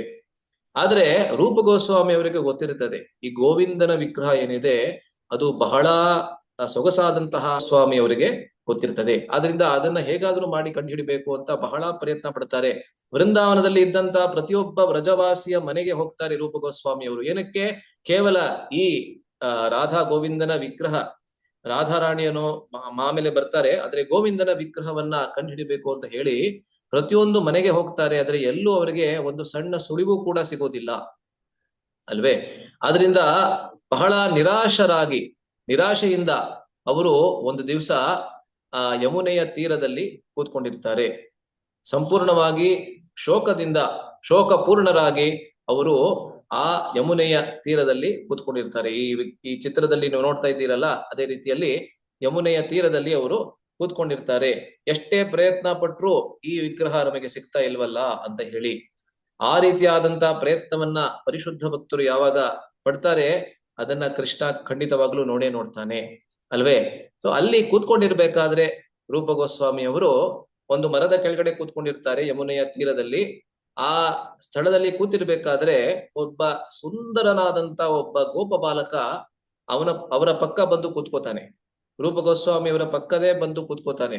ಅವನನ್ನ ನೋಡಿ ರೂಪ ಗೋಸ್ವಾಮಿ ಅವರಿಗೆ ಬಹಳ ಆಕರ್ಷಣೆ ಆಗ್ತದೆ. ಎಷ್ಟು ಸುಂದರವಾಗಿದ್ದಾನಲ್ಲ, ಎಷ್ಟು ಮುದ್ದಾಗಿದ್ದಾನಲ್ಲ ಈ ಹುಡುಗ. ಕೈಯಲ್ಲಿ ಒಂದು ಕೋಲನ್ನ ಬೇರೆ ಹಿಡಿದಿದ್ದಾನೆ. ಎಷ್ಟು ಸುಂದರವಾಗಿದ್ದಾನಲ್ಲ, ಮೇಲೆ ಒಂದು ಪಗಡಿಯನ್ನ ಕಟ್ಟಿದ್ದಾನೆ. ಸಣ್ಣದಾದಂತಹ ಒಂದು ಧೋತಿಯನ್ನ ಹುಟ್ಟಿದ್ದಾನೆ. ಮೇಲ್ಗಡೆ ಒಂದು ಅಂಗವಸ್ತ್ರವನ್ನ ಕೂಡ ಸಣ್ಣದಾಗಿ ಹಾಕಿದ್ದಾನೆ. ಎಷ್ಟು ಸುಂದರವಾಗಿದ್ದಾನಲ್ಲ ಅಂತ ರೂಪ ಗೋಸ್ವಾಮಿ ಅವರಿಗೆ ಅನ್ಸೋದಕ್ಕೆ ಶುರುವಾಗತ್ತೆ. ಅವಾಗ ಆ ಬಾಲಕ ಬಂದು ರೂಪ ಗೋಸ್ವಾಮಿ ಅವರಿಗೆ ಕೇಳ್ತಾನೆ, ಏನಕ್ಕೆ ಇಷ್ಟೊಂದು ಶೋಕದಿಂದ ಕೂಡಿದ್ದೀರಾ? ಭಗವದ್ಗೀತೆಯ ಮೊದಲನೇ ಅಧ್ಯಾಯ ಕೂಡ ಅರ್ಜುನ ವಿಷಾದ ಯೋಗ ಅಲ್ವೇ? ವಿಷಾದದಲ್ಲಿ ಅರ್ಜುನ ಇರ್ತಾನೆ. ಇಲ್ಲಿ ರೂಪ ಗೋಸ್ವಾಮಿ ಅವರು ವಿಷಾದದಲ್ಲಿದ್ದಾರೆ, ಶೋಕದಲ್ಲಿದ್ದಾರೆ. ಏನಕ್ಕೆ ಅಂತ ಕೇಳ್ತಾನೆ. ಅವಾಗ ರೂಪ ಗೋಸ್ವಾಮಿ ಅವರು ಹೇಳ್ತಾರೆ, ಕಾರಣ ಹೇಳ್ತಾರೆ. ನನಗೆ ಈ ಒಂದು ವಿಗ್ರಹ ಏನಿದೆ ಅದು ನನಗೆ ಸಿಗ್ತಾ ಇಲ್ಲ. ಬಹಳಷ್ಟು ಪ್ರಯತ್ನ ಪಟ್ಟಿದ್ದೇನೆ, ಎಲ್ಲಾ ಕಡೆಯಲ್ಲಿ ಪ್ರಯತ್ನ ಪಟ್ಟಿದ್ದೇನೆ, ಆದ್ರೆ ಎಲ್ಲಿ ಹುಡುಕಿದ್ರೂ ಕೂಡ ಈ ವಿಗ್ರಹ ನನಗೆ ಸಿಗ್ತಾ ಇಲ್ಲ ಅಂತ ಹೇಳ್ತಾರೆ. ಅವಾಗ ಆ ಬಾಲಕ ಹೇಳ್ತಾನೆ, ನನಗೆ ಗೊತ್ತಿದೆ ಈ ವಿಗ್ರಹ ಎಲ್ಲಿದೆ ಅಂತ. ಹತ್ತಿರದಲ್ಲೇ ಒಂದು ಗೋಮತಿ ಎಂಬಂತಹ ಸುಂದರವಾದಂತಹ ಸ್ಥಳ ಇದೆ. ಆ ಸ್ಥಳದ ಕೆಳಗಡೆ ಈ ವಿಗ್ರಹ ಇರುವ ಹಾಗೆ ನನಗೆ ಅನ್ನಿಸ್ತದೆ. ಏನಕ್ಕೆ ಅಂದ್ರೆ ಪ್ರತಿ ದಿವಸ ಒಂದು ಹಸು ಅಲ್ಲಿಗೆ ಬಂದು ತನ್ನ ಹಾಲನ್ನ ಅಲ್ಲಿ ಸೋರಿಸಿ ಅಲ್ಲಿಂದ ಹೋಗುತ್ತೆ. ಅದರಿಂದ ಈ ಹಸು ಅಲ್ಲಿ ಹಾಲನ್ನ ಸೋರಿಸ್ತಾ ಇದೆ ಅಂತ ಹೇಳಿದ್ರೆ ಅಲ್ಲಿ ಆ ವಿಗ್ರಹ ಇರಬೇಕು ಅಂತ ನನಗೆ ಅನಿಸುತ್ತೆ. ಈ ರೀತಿಯಾದಂತ ಕಥೆಯನ್ನ ಅನೇಕ ಬಾರಿ ನಾವು ಕೇಳ್ತೀವಿ ಅಲ್ವೇ? ಈ ಶ್ರೀನಿವಾಸ ಮಹಾತ್ಮೆಯಲ್ಲಿ ಕೂಡ ಯಾವಾಗ ಬಾಲಾಜಿ ಅಲ್ಲಿ ತಿರುಪತಿಯಲ್ಲಿ ಕೆಳಗಡೆ ಒಂದು ಗುಹೆಯಲ್ಲಿ ಇರ್ತಾನೆ, ಅವಾಗ ಪ್ರತಿ ದಿವಸ ಒಂದು ಹಸು ಬಂದು ಅಲ್ಲಿಗೆ ಹಾಲನ್ನ ಉಣಿಸ್ತಾ ಇರ್ತದೆ. ಅದರಿಂದಲೇ ಶ್ರೀನಿವಾಸನಿಗೆ ಪೋಷಣೆ ಎಲ್ಲ ಆಗ್ತಾ ಇರ್ತದೆ. ಇದನ್ನೆಲ್ಲ ನಾವು ಕೇಳಿದ್ದೀವಿ ಅಲ್ವಾ? ಸೊ ಈ ರೀತಿಯಾದಂತ ಕಥೆ ಇಲ್ಲಿ ಕೂಡ ಬರ್ತದೆ. ಹೇಗೆ ಅಂತ ಹೇಳಿದ್ರೆ ಭಗವಂತನಿಗೆ ಹಸುಗಳ ಜೊತೆಗೆ ಒಂದು ಬಹಳ ನಿಕಟವಾದಂತಹ ಸಂಬಂಧ ಇದೆ ಅಂತ ನಾವು ಪ್ರಾಯ ಅರ್ಥ ಮಾಡ್ಕೋಬಹುದು ಅಲ್ವೇ?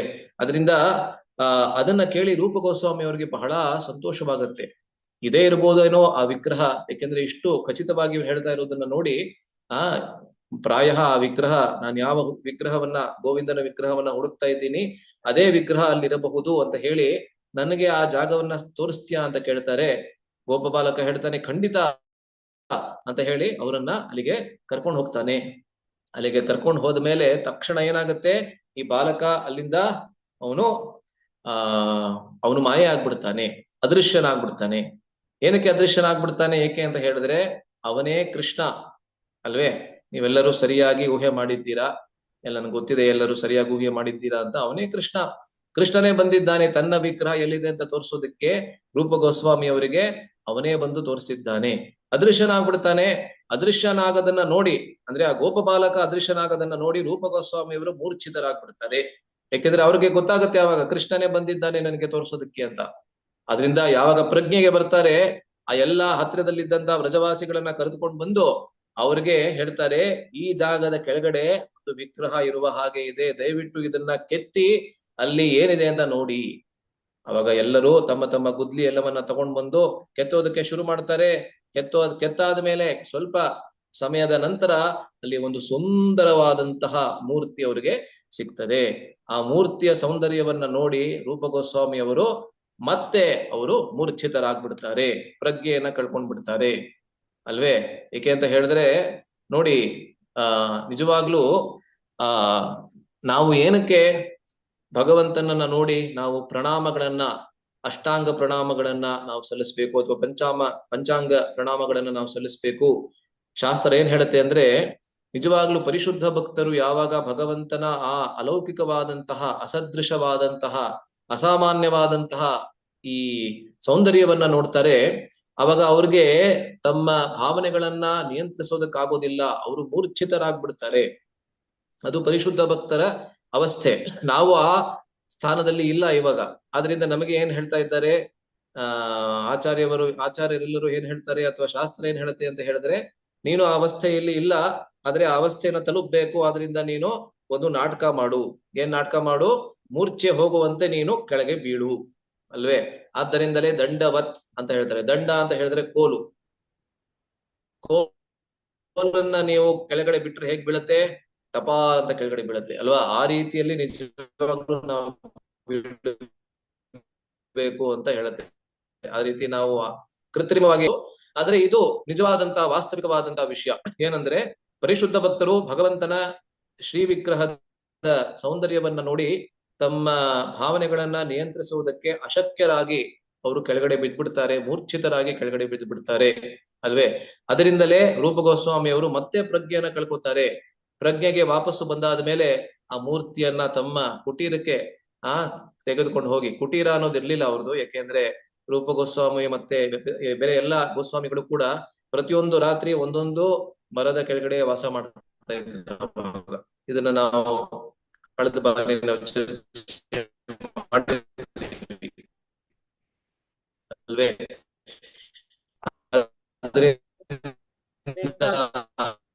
ಆ ಮರದ ಕೆಳಗಡೆ ಎಲ್ಲಿ ನಿವಾಸ ಇತ್ತು ಅವ್ರದ್ದು, ಆ ರಾತ್ರಿ ಅಲ್ಲಿಗೆ ಕರ್ಕೊಂಡು ಹೋಗ್ತಾರೆ. ಅದಕ್ಕೆ ಎಲ್ಲ ಅಭಿಷೇಕವನ್ನ ಮಾಡಿಸಿ ಅವರು ಅದಾದ್ಮೇಲೆ, ಅದು ಕೂಡ ಬಹಳ ದೊಡ್ಡದಾದಂತಹ ಒಂದು, ಅದನ್ನ ಚರ್ಚೆ ಮಾಡೋದಕ್ಕೆ ಒಂದು ದೊಡ್ಡ ಶ್ರೀಮಾನ್ ಗೌರಾಂಗ ಪ್ರಭು ಅವರು ದೇವಸ್ಥಾನವನ್ನ ಹೇಗೆ ಕಟ್ಟಿಸಿದರು, ಎಲ್ಲಿ, ವೃಂದಾವನದಲ್ಲಿ. ನಂತರ ಔರಂಗಜೇಬನ ಆಕ್ರಮಣ ಯಾವಾಗ ಆಗತ್ತೆ, 17ನೇ ಶತಮಾನದಲ್ಲಿ ವೃಂದಾವನದ ಮೇಲೆ. ಆವಾಗ ಹೇಗೆ ಆ ರಾಧಾ ಗೋವಿಂದನ ವಿಗ್ರಹವನ್ನ ಅನೇಕ ಕಡೆಯಲ್ಲಿ ಸ್ಥಾನಾಂತರ ಮಾಡಿ ಕೊನೆಗೆ ಜೈಪುರನ ರಾಜ ಯಾರಿದು, ಸವೈ ಜೈಸಿಂಗ್, ಅವನು ಕೇವಲ ರಾಧಾ ಗೋವಿಂದನ ವಿಗ್ರಹಕ್ಕೋಸ್ಕರವೇ ಸಂಪೂರ್ಣವಾದಂತ ಒಂದು ನಗರವನ್ನ ಕಟ್ಟಿಸ್ತಾನೆ. ಇದರ ಬಗ್ಗೆ ಎಷ್ಟೊಂದು ಜನರಿಗೆ ಗೊತ್ತಿಲ್ಲದೆ ಇರ್ಬೋದು. ಇವತ್ತು ನಾವೇನು ಜೈಪುರವನ್ನ ನಾವು ನೋಡ್ತೀವಿ ಅಲ್ವೇ, ರಾಜಸ್ಥಾನದ ರಾಜಧಾನಿ ಅದು ಜೈಪುರ. ಆ ಜೈಪುರ ಅನ್ನೋದು ಹೇಗೆ ಬಂತು ಅಂದ್ರೆ 17ನೇ ಶತಮಾನದಲ್ಲಿ ಮತ್ತೆ 18ನೇ ಶತಮಾನದಲ್ಲಿ 17ನೇ ಶತಮಾನದಲ್ಲಿ ಔರಂಗಜೇಬನ ಆಕ್ರಮಣವಾಗತ್ತೆ. ಅದಾದ್ಮೇಲೆ ಪ್ರಾಯ 40ರಿಂದ 45 ವರ್ಷಗಳ ಕಾಲ ಆ ರಾಧಾ ಗೋವಿಂದನ ವಿಗ್ರಹ ಬೇರೆ ಬೇರೆ ಕಡೆಯಲ್ಲಿ ಹೋಗಿ ಕೊನೆಗೆ ಇವತ್ತಿನ ರಾಜಸ್ಥಾನದ ಗಡಿ ಪ್ರದೇಶಕ್ಕೆ ಬಂದು ಅಲ್ಲಿ ನೆಲೆಸ್ತಾ ಇರ್ತಾರೆ. ಆ ವಿಗ್ರಹ ನೆಲೆಸ್ತಾ ಇರ್ತದೆ. ಆದರೆ ಸವೈ ಜೈಸಿಂಗ್ನ ಆ ಒಂದು ಕನಸಿನಲ್ಲಿ ಆ ಕೃಷ್ಣನೇ ಬಂದು ನನಗೆ ಒಂದು ದೇವಸ್ಥಾನದ ನಿರ್ಮಾಣವನ್ನ ಮಾಡುವಂತ ಹೇಳಿ ಅದಕ್ಕೆ ಸ್ಪಂದಿಸ್ತಾ ಕೇವಲ ದೇವಸ್ಥಾನ ಮಾತ್ರ ಅಲ್ಲ, ಸಂಪೂರ್ಣವಾದಂತ ಒಂದು ನಗರವನ್ನೇ ಕಟ್ತಾನೆ ಅವನು. ಅವನ ಪೂರ್ವ ರಾಜಧಾನಿಯನ್ನ ಜೈಪುರಕ್ಕೆ ಸ್ಥಾನಾಂತರ ಬೇರೆ ಮಾಡ್ತಾನೆ ಅವನು. ಸ್ಥಾನಾಂತರವನ್ನ ಕೂಡ ಮಾಡಿ ಅಲ್ಲಿ ಆ ಜೈಪುರದ ಕೇಂದ್ರ ಬಿಂದುವಿನಲ್ಲಿ ಈ ಶ್ರೀ ರಾಧಾ ಗೋವಿಂದರಿಗೆ ಒಂದು ದೇವಸ್ಥಾನವನ್ನ ಕಟ್ಟಿಸ್ತಾನೆ. ಅದೇ ದೇವಸ್ಥಾನವನ್ನ ಇವತ್ತು ನಾವು ನೋಡ್ತೀವಿ. ಜೈಪುರಕ್ಕೆ ಹೋಗಿ ನಾವು ನೋಡಿದ್ರೆ ಅದೇ ದೇವಸ್ಥಾನ, ಅದನ್ನ 18ನೇ ಶತಮಾನದಲ್ಲಿ ಈ ಮಹಾನ್ ರಾಜ ಕಟ್ಟಿಸಿದ್ದು ಅಲ್ವೇ. ಸೊ ಇದು ಒಂದು ದೊಡ್ಡ ಕಥೆ, ಅದನ್ನ ಇವಾಗ ನಾವು ಚರ್ಚೆ ಮಾಡೋದಕ್ಕೆ ಹೋಗೋದಿಲ್ಲ. ಆದರೆ ರೂಪ ಗೋಸ್ವಾಮಿ ಅವರಿಗೆ ಈ ಅದ್ಭುತವಾದಂತಹ ವಿಗ್ರಹ, ಗೋವಿಂದನ ವಿಗ್ರಹ ಅತ್ಯಾಶ್ಚರ್ಯವಾದಂತಹ ವಿಧಾನದಲ್ಲಿ ಅವ್ರಿಗೆ ಸಿಗ್ತದೆ ಅಲ್ವೇ. ಅದಾದ ಮೇಲೆ ಈ ರಾಧಾ ಗೋವಿಂದನ ವಿಗ್ರಹ ಯಾವಾಗ ರೂಪ ಗೋಸ್ವಾಮಿ ಅವರಿಗೆ ಲಭ್ಯವಾಗತ್ತೆ, ತದನಂತರ ಎಲ್ಲಾ ವ್ರಜವಾಸಿಗಳಿಗೂ ರೂಪ ಗೋಸ್ವಾಮಿ ಅವರ ಮೇಲೆ ಒಂದು ವಿಶೇಷವಾದಂತಹ ಪ್ರೀತಿ ಬೆಳೆಯತ್ತಂತೆ. ಏನಕ್ಕೆ ಅಂದ್ರೆ ಎಲ್ಲರಿಗೂ ಗೊತ್ತಾಗ್ಬಿಡತ್ತೆ, ಇವಾಗ ಪ್ರತ್ಯಕ್ಷ ಪ್ರಮಾಣ ಸಿಕ್ಬಿಡ್ತು ಅಲ್ವೇ. ಅದಕ್ಕಿಂತ ಮುಂಚೆ ಕೂಡ ಗೊತ್ತಿತ್ತು ಎಲ್ಲರಿಗೂ ಇವರು ಮಹಾತ್ಮರು ಅಂತ. ಆದ್ರೆ ಇವಾಗ ಪ್ರತ್ಯಕ್ಷವಾಗಿ ಎಲ್ಲರಿಗೂ ಪ್ರಮಾಣ ಸಿಗತ್ತೆ. ಏನಂದ್ರೆ ಇಂತಹ ಪುರಾತನವಾದಂತಹ ವಿಗ್ರಹವೇ ಇವರಿಗೆ ಗೋಚರವಾಗಿದೆ ಅಂತ ಹೇಳಿದ್ರೆ ಖಂಡಿತವಾಗ್ಲೂ ಇವರು ಮಹಾನುಭಾವರು. ಅದರಿಂದ ಎಲ್ಲರಿಗೂ ಅವರ ಮೇಲೆ ಒಂದು ವಿಶೇಷವಾದಂತಹ ಪ್ರೀತಿ ಬೆಳೆಯುತ್ತೆ. ನಂತರ ಒಂದು ರಾತ್ರಿ ರೂಪ ಗೋಸ್ವಾಮಿ ಅವರು ಮಲಗಿರ್ಬೇಕಾದ್ರೆ ವೃಂದೇ ದೇವಿ ಅಂತ ಹೇಳಿದ್ರೆ ತುಳಸಿ ದೇವಿ ಅಲ್ವೇ. ತುಳಸಿ ದೇವಿ ಕೂಡ ಅವರ ಕನಸಿನಲ್ಲಿ ಬಂದು, ಹೇಗೆ ಗೋವಿಂದನ ವಿಗ್ರಹವನ್ನ ನೀವು ಕಂಡು ಹಿಡಿದು ಅವರಿಗೋಸ್ಕರ ಪ್ರತಿಷ್ಠಾಪನೆಯನ್ನ ಮಾಡಿದ್ದೀರಾ, ಅದೇ ರೀತಿಯಲ್ಲಿ ನಾನು ಕೂಡ ಬ್ರಹ್ಮಕುಂಡ ಎಂಬಂತಹ ಒಂದು ಸ್ಥಳದಲ್ಲಿ ನಾನು ಕೂಡ ಅಲ್ಲಿ ಇದ್ದೀನಿ ಅಲ್ವೇ. ಅದರಿಂದ ಅಲ್ಲಿ ಬ್ರಹ್ಮಕುಂಡದಲ್ಲಿ ಕೆಳಗೆ ಭೂಮಿಯ ಕೆಳಗಡೆ ನನ್ನನ್ನ ಕೂಡ ಊತ್ ಹಾಕ್ಬಿಟ್ಟಿದ್ದಾರೆ. ಅದರಿಂದ ನನ್ನನ್ನ ಕೂಡ ಇಲ್ಲಿಂದ ತೆಗೆದು ಪ್ರತಿಷ್ಠಾಪನೆ ಮಾಡಿ ಅಂತ ಒಂದು ಕನಸಿನಲ್ಲಿ ವೃಂದೇ ದೇವಿ ಬಂದು ರೂಪ ಗೋಸ್ವಾಮಿ ಅವರಿಗೆ ಹೇಳ್ತಾರೆ. ರೂಪ ಗೋಸ್ವಾಮಿ ಅವರು ಎಚ್ಚೆದುಕೊಂಡು ಇದು ಸ್ವಯಂ ಚೈತನ್ಯ ಮಹಾಪ್ರಭುವೇ ನನಗೆ ನೀಡ್ತಾ ಇರ್ತಕ್ಕಂಥ ಆದೇಶ ಅಂತ ಅವರು ಅದನ್ನ ಪರಿಗಣಿಸಿ ಆ ಬ್ರಹ್ಮಕುಂಡಕ್ಕೆ ಹೋಗಿ ಆ ವಿಗ್ರಹವನ್ನ ಕೂಡ ಹೊರತೆಗೆದು ಆ ವೃಂದೇ ದೇವಿಯ ವಿಗ್ರಹವನ್ನ ಕೂಡ ರಾಧಾ ಗೋವಿಂದರ ದೇವಸ್ಥಾನದಲ್ಲಿ ಗೋವಿಂದನ ವಿಗ್ರಹದ ಪಕ್ಕದಲ್ಲೇನೆ ಅದರ ಪ್ರತಿಷ್ಠಾಪನೆಯನ್ನ ಕೂಡ ಮಾಡ್ತಾರೆ ಅಲ್ವೇ. ಸೊ ಈ ರೀತಿಯಲ್ಲಿ ರೂಪ ಗೋಸ್ವಾಮಿ ಅವರು ಅನೇಕ ಕೃಷ್ಣನ ಲೀಲಾ ಸ್ಥಳಿಗಳನ್ನ ಮತ್ತೆ ಈ ರೀತಿಯಾದಂತಹ ಪ್ರಧಾನ ವೃಂದಾವನದ ವಿಗ್ರಹಗಳನ್ನ ಕಂಡು ಹಿಡಿತಾರೆ. ಇದು ಮಹಾನ್ ಕಾರ್ಯ ಇದು ಅಲ್ವೇ. ಪ್ರಾಯ 500 ವರ್ಷಗಳ ಹಿಂದೆ, ಇವತ್ತು ನಾವೇನು ವೃಂದಾವನವನ್ನ ನೋಡ್ತೀವಿ ಹಾಗೆ ಇರ್ಲಿಲ್ಲ. ವೃಂದಾವನ 5000 ವರ್ಷಗಳಿಂದ ಪ್ರಾಯ ಬಾಹ್ಯ ರೂಪದಲ್ಲಿ ಅನೇಕ ಬಾರಿ ಆ ಪ್ರಕಾಶವಾಗಿ ಮತ್ತೆ ಅಪ್ರಕಾಶವಾಗಿದೆ. ಪ್ರಕಾಶವಾಗಿ ಅಂತ ಹೇಳಿದ್ರೇನು, ಬಹಳ ಐಶ್ವರ್ಯಶಾಲಿಯಾಗಿ ಇರುವಂತಹದ್ದು ಬಾಹ್ಯ ರೂಪದಲ್ಲಿ. ಅಪ್ರಕಾಶವಾಗುವುದು ಅಂತ ಹೇಳಿದ್ರೆ ಔರಂಗಜೇಬ್ ಅಂತಹ ಕ್ರೂರಿ ರಾಜರು ಎಲ್ಲರೂ ಬಂದು ವಿಧ್ವಂಸಗೊಳಿಸಿದ್ದಾರೆ ವೃಂದಾವನವನ್ನ. ಆದರೆ ವೃಂದಾವನದ ಸ್ಥಾನ ಏನಿದೆ ಅದು ಯಾವತ್ತೂ ನಷ್ಟವಾಗೋದಿಲ್ಲ ಅಲ್ವೇ.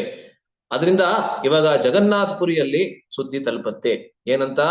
ರೂಪ ಗೋಸ್ವಾಮಿ ಅವರಿಗೆ ಈ ಅದ್ಭುತವಾದಂತಹ ವಿಗ್ರಹ, ಶ್ರೀ ರಾಧಾ ಗೋವಿಂದನ ವಿಗ್ರಹ ಅನ್ನೋದು ಸಿಕ್ಕಿದೆ, ಅದನ್ನ ಕಂಡು ಹಿಡಿದಿದ್ದಾರೆ, ಶ್ರೀ ಕೃಷ್ಣನೇ ಬಂದು ಅವರಿಗೆ ತೋರಿಸಿದ್ದಾನೆ ಎಂಬಂತಹ ಸುದ್ದಿ ಚೈತನ್ಯ ಮಹಾಪ್ರಭುಗಳಿಗೆ ತಲುಪತ್ತೆ. ಚೈತನ್ಯ ಮಹಾಪ್ರಭುಗಳ ಸಂತೋಷಕ್ಕೆ ಎಲ್ಲೇ ಇರಲಿಲ್ಲ, ಅವರ ಸಂತೋಷಕ್ಕೆ ಇತಿಮಿತಿಯೇ ಇರಲಿಲ್ಲ.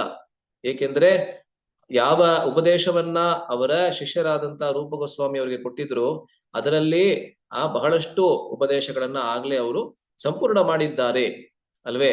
ಆ ಪುರಾತನವಾದಂತಹ ವಿಗ್ರಹವನ್ನ ಕೂಡ ಅವರು ಕಂಡು ಹಿಡಿದಿದ್ದಾರೆ.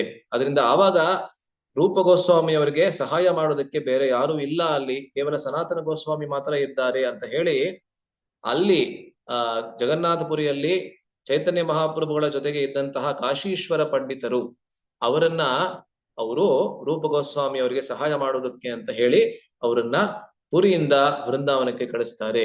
ಕಳಿಸ್ಬೇಕಾದ್ರೆ ಕಾಶೀಶ್ವರ ಪಂಡಿತರಿಗೆ ಮತ್ತೊಂದು ವಿಗ್ರಹವನ್ನ ಕೂಡ ಕೊಡ್ತಾರೆ. ನೋಡಿ, ಇದು ಬಹಳ ಮುಖ್ಯವಾದ ವಿಷಯ. ಇಲ್ಲಿ ಚೈತನ್ಯ ಮಹಾಪ್ರಭುಗಳು ಏನ್ ಮಾಡ್ತಾರೆ ಅಂದ್ರೆ, ಕಾಶೀಶ್ವರ ಪಂಡಿತರಿಗೆ ಕೆತ್ತನೆಯನ್ನ ಕೂಡ ಅವರೇ ಮಾಡಿರ್ತಾರೆ.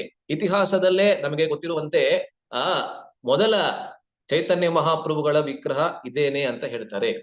ಇತಿಹಾಸದಲ್ಲಿ ಗೌರ ವಿಗ್ರಹ, ಗೌರಾಂಗನ ವಿಗ್ರಹ, ಚೈತನ್ಯ ಮಹಾಪ್ರಭು ಅವರ ವಿಗ್ರಹ, ಮೊದಲನೇ ವಿಗ್ರಹ ಯಾವುದು ಅಂತ ಹೇಳಿದ್ರೆ ಇದೇ ವಿಗ್ರಹ. ಇದಕ್ಕೆ ಏನ್ ಹೆಸರು?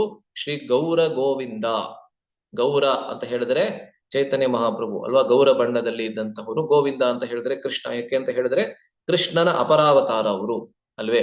ಅದರಿಂದ ಗೌರ ಗೋವಿಂದನ ವಿಗ್ರಹವನ್ನ ಸ್ವಯಂ ತಾವೇ ಕೆತ್ತನೆ ಮಾಡಿ ಆ ವಿಗ್ರಹವನ್ನ ಕಾಶೀಶ್ವರ ಪಂಡಿತರ ಜೊತೆಗೆ ವೃಂದಾವನದಲ್ಲಿ ರೂಪ ಗೋಸ್ವಾಮಿ ಅವರ ದೇವಸ್ಥಾನದಲ್ಲಿ, ಗೋವಿಂದನ ದೇವಸ್ಥಾನದಲ್ಲಿ ಇದನ್ನ ಕೂಡ ಪ್ರತಿಷ್ಠಾಪನೆ ಮಾಡಬೇಕು ಅಂತ ಹೇಳಿ ಅವರ ಜೊತೆಗೆ ಕೊಟ್ಟು ಕಳಿಸ್ತಾರೆ. ಇದು ಇತಿಹಾಸದಲ್ಲಿ ನಮಗೆ ಗೊತ್ತಿರುವಂತಹ ಮೊದಲನೆಯ ಚೈತನ್ಯ ಮಹಾಪ್ರಭು ಅವರ ವಿಗ್ರಹ ಅಲ್ವೇ. ಸೊ ಇದನ್ನ ಯಾವಾಗ ಚೈತನ್ಯ ಮಹಾಪ್ರಭು ಅವರ ವಿಗ್ರಹವನ್ನ ರೂಪ ಗೋಸ್ವಾಮಿ ಅವರು ಪಡ್ಕೋತಾರೆ, ಅವ್ರಿಗೆ ಮತ್ತಷ್ಟು ಸಂತೋಷವಾಗತ್ತೆ. ಎಲ್ಲರೂ ಒಟ್ಟಿಗೆ ಬಂದು ವೃಂದಾವನದಲ್ಲಿ ಆ ಸಮಯದಲ್ಲಿ ಇದ್ದಂತಹ ಬೇರೆ ಯಾವ ಯಾವ ಗೋಸ್ವಾಮಿಗಳಿದ್ರು ಅದೆಲ್ಲದರ ಬಗ್ಗೆ ನಾವು ಚರ್ಚೆ ಮಾಡ್ತೀವಿ.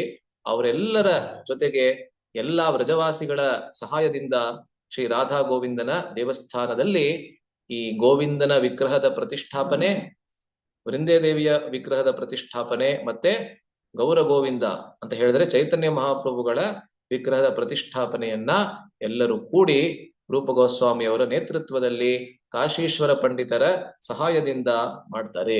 ಇದು ಒಂದು ದೊಡ್ಡ ವೃಂದಾವನದಲ್ಲಿ ಅಲ್ಲಿಯವರೆಗೆ ಕಂಡಂತಹ ಅತಿ ದೊಡ್ಡ ಹಬ್ಬ ಅಂತ ಚೈತನ್ಯ ಚರಿತಾಮೃತದಲ್ಲಿ ವರ್ಣನೆ ಇದೆ.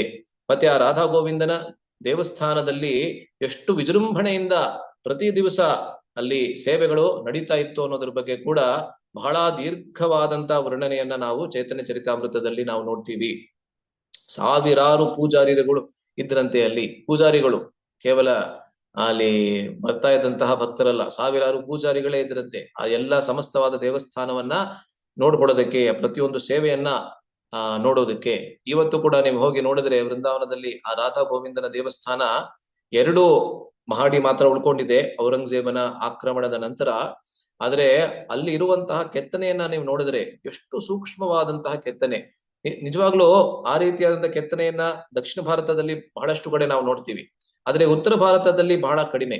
ಯಾಕಂದ್ರೆ ಉತ್ತರ ಭಾರತದಲ್ಲಿ ಇರುವಂತಹ ದೇವಸ್ಥಾನಗಳನ್ನ, ಅನೇಕ ದೇವಸ್ಥಾನಗಳನ್ನ ಈ ಮುಘಲರ ಆಕ್ರಮಣದಿಂದ ಎಲ್ಲ ನಾಶ ಮಾಡಲಾಯಿತು. ಆದ್ರೂ ಅಲ್ಲಿ ಏನ್ ಉಳ್ಕೊಂಡಿದೆ, ಅಲ್ಲಿ ಈ ರೀತಿಯಾದಂತಹ ಕೆತ್ತನೆಯನ್ನ ನೋಡೋದು ಬಹಳ ವಿರಳ, ಬಹಳ ಅಪರೂಪ. ಆದ್ರೆ ಇದು ಬಹಳ ಒಂದು ಸುಂದರವಾದಂತಹ ಒಂದು ಉದಾಹರಣೆ. ಹೇಗೆ ಎಷ್ಟು ಸೂಕ್ಷ್ಮವಾದಂತ ಕೆತ್ತನೆಯನ್ನ ಆಗಿನ ಕಾಲದಲ್ಲಿ 500 ವರ್ಷಗಳ ಹಿಂದೆ ಮಾಡಿದ್ರು ಅನ್ನೋದಕ್ಕೆ ಒಂದು ಬಹಳ ಸೊಗಸಾದಂತ ಉದಾಹರಣೆ. ಮತ್ತೆ ಮೂಲದಲ್ಲಿ ಅದು 7 ಮಹಡಿಗಳು ಎತ್ತರದಲ್ಲಿ ಇತ್ತಂತೆ. ಆ ಅಲ್ಲಿನ ಮೇಲಿನ ಅಂದ್ರೆ 7 ಮಹಡಿಯ ಮೇಲೆ ಇದ್ದಂತಹ ದೀಪಗಳನ್ನ ಪ್ರಜ್ವಲಿಸಿದ್ರೆ ಆಗ್ರಾಯಿಂದ ಆ ದೇವಸ್ಥಾನ ಕಾಣ್ತಾ ಇತ್ತಂತೆ, ಹಾಗೆ ಹೇಳ್ತಾರೆ ಅಲ್ವೇ. ಆಗ್ರಾಯಿಂದ ಆ ದೇವಸ್ಥಾನ ಕಾಣ್ತಾ ಇತ್ತು ಅಂದ್ರೆ ಅಷ್ಟು ಬೃಹದಾಕಾರವಾದಂತಹ ದೇವಸ್ಥಾನವಾಗಿತ್ತು ಅದು, ಅಲ್ವೇ. ಅಲ್ಲಿ ಅನೇಕ ಸೇವೆಗಳು ಪ್ರತಿನಿತ್ಯ ಅದು ನಡೀತಾ ಇತ್ತು.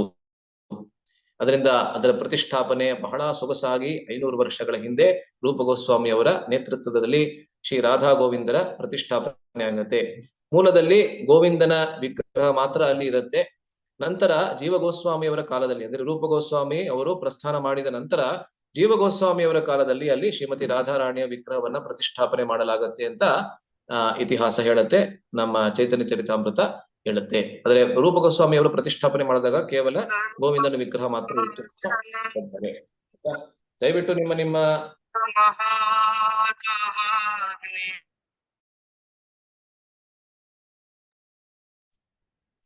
ಎಲ್ಲರೂ ದಯವಿಟ್ಟು ಮ್ಯೂಟ್ ಮಾಡಿ ಇಟ್ಕೊಳ್ಳಿ. ಪದೇ ಪದೇ ನನಗೆ ಅನ್ಮ್ಯೂಟ್ ಮಾಡೋದು ಮತ್ತೆ ಎಲ್ಲರನ್ನ ಮ್ಯೂಟ್ ಮಾಡೋದು ಸ್ವಲ್ಪ ಕಷ್ಟವಾಗತ್ತೆ. ಸೊ ಇದರ ಪ್ರತಿಷ್ಠಾಪನೆ ಆಗತ್ತೆ. ಇದಾದ್ಮೇಲೆ ಏನಾಗತ್ತೆ ಇವಾಗ ನೋಡೋಣ, ಆಯ್ತಾ. ಸೊ ವೃಂದಾವನದಲ್ಲಿ ಅದರ ಪ್ರತಿಷ್ಠಾಪನೆ ಆದ ಮೇಲೆ ನಂತರ ಬೇರೆ ಎಲ್ಲಾ ಗೋಸ್ವಾಮಿಗಳು ಕೂಡ ಅಲ್ಲಿಗೆ ಬರೋದಕ್ಕೆ ಶುರು ಮಾಡ್ತಾರೆ. ಅಂದ್ರೆ ಇವಾಗ ರೂಪ ಗೋಸ್ವಾಮಿ, ಸನಾತನ ಗೋಸ್ವಾಮಿ ಆಗ್ಲೇ ಇದ್ದಾರೆ. ಅದರಿಂದ ಇನ್ನು 4 ಯಾರು ಉಳ್ಕೊಂಡಿದ್ದಾರೆ ಅವರೆಲ್ಲರೂ ಅಲ್ಲಿಗೆ ಬರ್ತಾರೆ. ಮೊದಲನೇದಾಗಿ ಗೋಪಾಲ ಭಟ್ಟ ಗೋಸ್ವಾಮಿ ಅವರು ಬರ್ತಾರೆ. ಚೈತನ್ಯ ಮಹಾಪ್ರಭು ಅವರು ಗೋಪಾಲ ಭಟ್ಟ ಗೋಸ್ವಾಮಿ ಅವರನ್ನ ಶ್ರೀರಂಗದಲ್ಲಿ, ದಕ್ಷಿಣ ಭಾರತದ ಶ್ರೀರಂಗದಲ್ಲಿ ಭೇಟಿ ಮಾಡಿರ್ತಾರೆ. ಅವರಿಗೆ ತಮ್ಮ ತಂದೆ ತಾಯಂದಿರ ಸೇವೆಯನ್ನ ಬಹಳ ಚೆನ್ನಾಗಿ ಮಾಡಿ ಅವರು ಈ ಲೋಕದಿಂದ ತೆರಳಿದ ನಂತರ ನೀವು ವೃಂದಾವನಕ್ಕೆ ಹೋಗಿ ಅಂತ ಹೇಳಿರ್ತಾರೆ. ಅದರಿಂದ ಅವರ ತಂದೆ ತಾಯಿ ವೆಂಕಟ ಭಟ್ಟ ಮತ್ತೆ ಅವರ ತಾಯಿ ಅವರು ಈ ಲೋಕದಿಂದ ಪ್ರಸ್ಥಾನ ಮಾಡಿದ ನಂತರ ಗೋಪಾಲ ಭಟ್ಟ ಗೋಸ್ವಾಮಿ ಅವರು ವೃಂದಾವನಕ್ಕೆ ಬರ್ತಾರೆ, ಅಲ್ವೇ. ಸೊ ಇವರು ವೃಂದಾವನಕ್ಕೆ ಬಂದಾದ್ಮೇಲೆ ಅವರಿಗೆ ಮತ್ತಷ್ಟು ಸಂತೋಷವಾಗತ್ತೆ. ರೂಪ ಗೋಸ್ವಾಮಿ ಅವರೇ ಮತ್ತೆ ಸನಾತನ ಗೋಸ್ವಾಮಿ ಅವರಿಗೆ, ಚೈತನ್ಯ ಮಹಾಪ್ರಭು ಅವರಿಗೆ ಮತ್ತೆ ಸುದ್ದಿ ಬರುತ್ತೆ, ವೃಂದಾವನದಲ್ಲಿ ಇವರು ಗೋಪಾಲ್ ಭಟ್ಟ ಗೋಸ್ವಾಮಿ ಅವರು ಬಂದಿದ್ದಾರೆ ಅಂತ ಜಗನ್ನಾಥಪುರಿವರೆಗೆ ಸುದ್ದಿ ಬರುತ್ತೆ. ಜಗನ್ನಾಥಪುರಿಯಲ್ಲಿ ಅವರು ಚೋಟಾ ಗೋಪಿನಾಥನ ದೇವಸ್ಥಾನದಲ್ಲಿ ಇರ್ಬೇಕಾದ್ರೆ ಒಂದ್ ದಿವಸ ಅವರಿಗೆ ಸುದ್ದಿ ಬರುತ್ತೆ. ಅದನ್ನ ಕೇಳಿ ಬಹಳ ಸಂತೋಷವಾಗುತ್ತೆ. ನಂತರ ರಘುನಾಥ ಭಟ್ಟ ಗೋಸ್ವಾಮಿ ಅವರು ಕೂಡ, ರಘುನಾಥ ಭಟ್ಟ ಗೋಸ್ವಾಮಿ ಇವರೆಲ್ಲರ ಬಗ್ಗೆ ನಾವು ಮತ್ತೆ ಚರ್ಚೆ ಮಾಡ್ತೀವಿ, ಇಲ್ಲಿ ಬರೀ ಸಂಕ್ಷೇಪದಲ್ಲಿ ಹೇಳ್ತಾ ಇದ್ದೀನಿ ಅಷ್ಟೇನೆ. ರಘುನಾಥ ಭಟ್ಟ ಗೋಸ್ವಾಮಿ ಅವರು ತಪನ್ ಮಿಶ್ರಾ ಅವರ ಸುಪುತ್ರ. ತಪನ್ ಮಿಶ್ರಾ ಅವರು ಯಾವಾಗ ಚೈತನ್ಯ ಮಹಾಪ್ರಭು ಅವರು ಬಾಂಗ್ಲಾದೇಶ್, ಇವತ್ತಿನ ಬಾಂಗ್ಲಾದೇಶ್ ಅಥವಾ ಅವತ್ತಿನ ಪೂರ್ವ ಬಂಗಾಳಕ್ಕೆ ಹೋಗಿರ್ತಾರೆ, ಅಲ್ಲಿ ಅವರನ್ನ ಭೇಟಿ ಮಾಡಿರ್ತಾರೆ. ಅವರಿಗೆ ವಾರಾಣಸಿಗೆ ಹೋಗಿ ಅಲ್ಲಿ ನೆಲೆಸಬೇಕು ಅಂತ ಆದೇಶ ಕೊಟ್ಟಿರ್ತಾರೆ. ಅಲ್ಲಿ ವಾರಾಣಸಿಯಲ್ಲಿ ತಪನ್ ಮಿಶ್ರಾ ಅವರು ಸ್ಥಾನಾಂತರ ಮಾಡಿ ಅಲ್ಲಿ ಚೈತನ್ಯ ಮಹಾಪ್ರಭುಗಳು ಹೋದಾಗ ರಘುನಾಥ ಭಟ್ಟ ಗೋಸ್ವಾಮಿ ಅವರ ಮೇಲೆ ತಮ್ಮ ವಿಶೇಷವಾದಂತಹ ಕೃಪೆಯನ್ನ ತೋರಿಸಿರ್ತಾರೆ. ಅದರಿಂದ ವಾರಾಣಸಿಯಿಂದ ಜಗನ್ನಾಥಪುರಿಗೆ ಬಂದು ಅಲ್ಲಿ ಚೈತನ್ಯ ಮಹಾಪ್ರಭು ಅವರ ಸೇವೆಯನ್ನ ಮಾಡ್ತಾ ಇರ್ತಾರೆ. ರಘುನಾಥ ಭಟ್ಟ ಗೋಸ್ವಾಮಿ ಅವರು 8 ತಿಂಗಳ ಕಾಲ ಸೇವೆ ಮಾಡ್ತಾರೆ. ಆದ್ರೆ ನಂತರ ಅವರ ತಂದೆ ತಾಯಂದಿರನ್ನ ನೋಡ್ಕೋಬೇಕು ಅಂತ ಹೇಳಿ ಅವರನ್ನ ವಾಪಸ್ಸು ವಾರಾಣಸಿಗೆ ಕಳಿಸ್ತಾರೆ. ಅಲ್ಲಿ ಅವರ ತಂದೆ ತಾಯಂದಿರನ್ನ ಮತ್ತೆ ಗೋಪಾಲ ಭಟ್ಟ ಗೋಸ್ವಾಮಿ ಅವರ ತರಹ ಚೆನ್ನಾಗಿ ನೋಡ್ಕೊಂಡು ತಪನ್ ಮಿಶ್ರಾ ಮತ್ತೆ ಅವರ ಹೆಂಡತಿ ಈ ಲೋಕದಿಂದ ಪ್ರಸ್ಥಾನ ಮಾಡಿದ ನಂತರ ವಾಪಸ್ಸು ವೃಂದಾವನಕ್ಕೆ ಬರ್ತಾರೆ. ವಾಪಸ್ ಅಂದ್ರೆ ವೃಂದಾವನಕ್ಕೆ ಬರ್ತಾರೆ. ವೃಂದಾವನಕ್ಕೆ ಬಂದಾದ ಮೇಲೆ ಮತ್ತೆ ರೂಪ ಗೋಸ್ವಾಮಿ ಅವರಿಗೆ, ಸನಾತನ ಗೋಸ್ವಾಮಿ ಅವರಿಗೆ ಬಹಳ ಸಂತೋಷವಾಗುತ್ತೆ. ರಘುನಾಥ ಭಟ್ಟ ಗೋಸ್ವಾಮಿ ಅವರು ಬಹಳ ಸುಮಧುರವಾಗಿ ಎಲ್ಲಾ ಕೀರ್ತನೆಗಳನ್ನ ಹಾಡ್ತಾ ಇದ್ರಂತೆ. ಭಾಗವತದ ಮೇಲೆ ವಿಶೇಷವಾದಂತಹ ಪ್ರೀತಿ ಅವರಿಗೆ ಇತ್ತಂತೆ. ಮತ್ತೆ ವೃಂದಾವನದಲ್ಲಿ ಯಾವ ಯಾವ ದೊಡ್ಡ ದೊಡ್ಡ ಮನುಷ್ಯರಿದ್ರು, ಕೇವಲ ವೃಂದಾವನದಲ್ಲಿ ಮಾತ್ರ ಅಲ್ಲ, ಮುಘಲರು ಯಾರಿದ್ರು, ಅಕ್ಬರ್, ಮತ್ತೆ ಅವನಾದ್ಮೇಲೆ ಬೇರೆ ಯಾರಿದ್ರು ಅವರೆಲ್ಲ, ಜಹಂಗೀರ್, ಅವ್ರ ಜೊತೆಗೆಲ್ಲ ಬಹಳ ಒಳ್ಳೆ ಸಂಬಂಧವನ್ನ ಬೆಳೆಸ್ಕೊಂಡಿದ್ರು. ರಘುನಾಥ್ ಭಟ್ಟ ಗೋಸ್ವಾಮಿ ರುಚಿಯಾಗಿ ಅಡುಗೆಯನ್ನ ಮಾಡೋರಂತೆ. ಅವರು ಮಾಡುವಂತ ಅಡುಗೆಗೋಸ್ಕರವೇ ರಾಧಾ ಗೋವಿಂದ ಕಾಯ್ತಾ ಇದ್ರಂತೆ. ಅದರಿಂದ ಪ್ರತಿ ದಿವಸ ರಾಧಾ ಗೋವಿಂದರ ಸೇವೆಯನ್ನ ರಘುನಾಥ್ ಭಟ್ಟ ಗೋಸ್ವಾಮಿ ಅವರು ಅಂದ್ರೆ ರಾಧಾ ಗೋವಿಂದನ ದೇವಸ್ಥಾನದಲ್ಲಿ ಅವರ ಸೇವೆಯನ್ನ ಮಾಡ್ತಾ ಇದ್ರಂತೆ. ಈ ರೀತಿ ಎಲ್ಲ ಬರುತ್ತೆ ಅಲ್ವೇ. ಇದಾದ್ಮೇಲೆ ಮತ್ತೆ ನಾವು ಚರ್ಚೆ ಮಾಡ್ತೀವಿ. ಅದಾದ್ಮೇಲೆ ರಘುನಾಥ್ ದಾಸ್ ಗೋಸ್ವಾಮಿ ಅವರು ಕೂಡ ಚೈತನ್ಯ ಮಹಾಪ್ರಭು ಅವರು ಇರುವ ತನಕ ಜಗನ್ನಾಥಪುರಿಯಲ್ಲೇ ಇರ್ತಾರೆ. ಚೈತನ್ಯ ಮಹಾಪ್ರಭುಗಳು ಈ ಲೋಕದಿಂದ ಪ್ರಸ್ಥಾನ ಮಾಡಿದ ಮೇಲೆ ಅವ್ರಿಗೆ ಆ ಶೋಕವನ್ನ ತಡ್ಕೊಳಕ್ಕಾಗೋದಿಲ್ಲ ಮತ್ತೆ. ಆದ್ರಿಂದ ಅವರು ಕೂಡ ಅಲ್ಲಿಗೆ ಬರ್ತಾರೆ. ಯಾರು ಬರ್ತಾರೆ? ರಘುನಾಥ್ ದಾಸ್ ಗೋಸ್ವಾಮಿ ಅವರು ಕೂಡ ವೃಂದಾವನಕ್ಕೆ ಬರ್ತಾರೆ. ಏನಕ್ಕೆ ಬರ್ತಾರೆ ಅವರು ಅಂತ ಹೇಳಿದ್ರೆ, ಮೂಲದಲ್ಲಿ ಆತ್ಮಹತ್ಯೆ ಮಾಡ್ಕೊಳಕ್ಕೆ ಬರ್ತಾರೆ.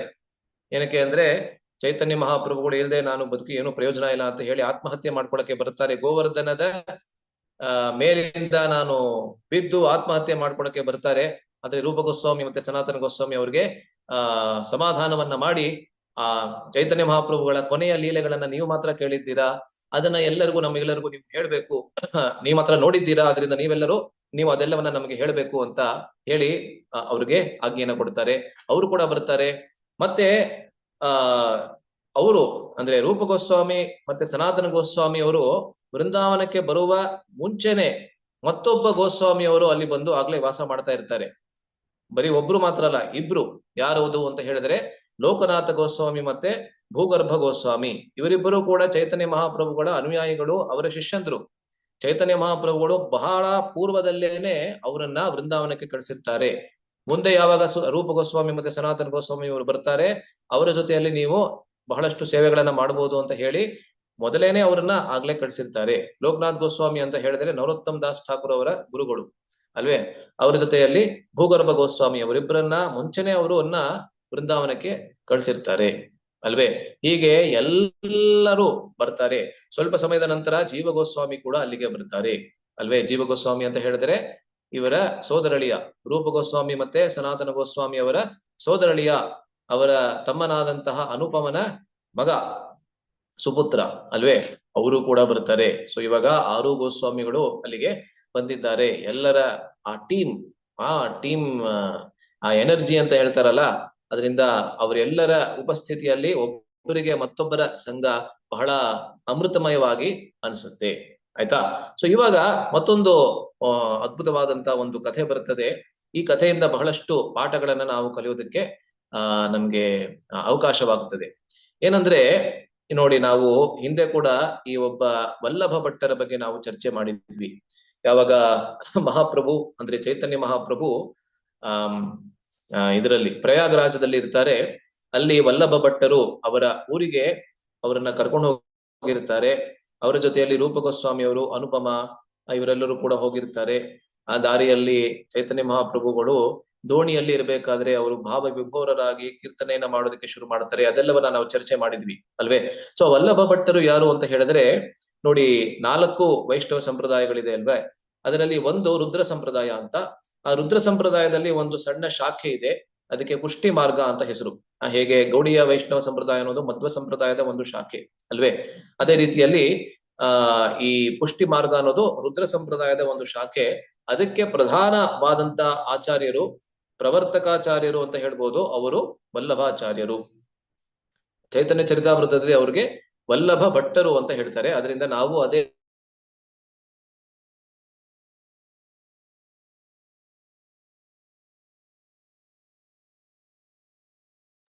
ಹರೇ ಕೃಷ್ಣ ಪ್ರಭುಜಿ. ಕೇಳ್ತಾ ಇಲ್ಲ ಪ್ರಭುಜಿ ನೀವು ಹೇಳೋದು.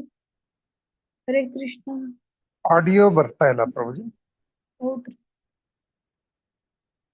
ವಾಯ್ಸ್ ಕೇಳಿಸ್ತಾ ಇಲ್ಲ ಪ್ರಭುಜಿ.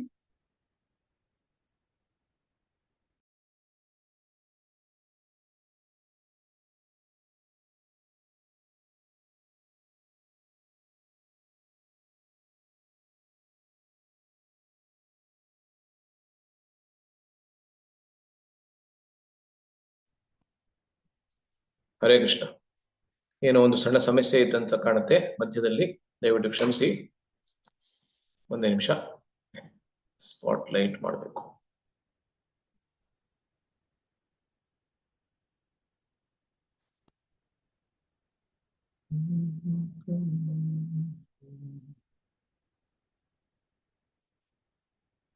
ಹರೇ ಕೃಷ್ಣ. ಕೇಳಿಸ್ತಾ ಇದೆಯಾ ಎಲ್ಲರಿಗೆ?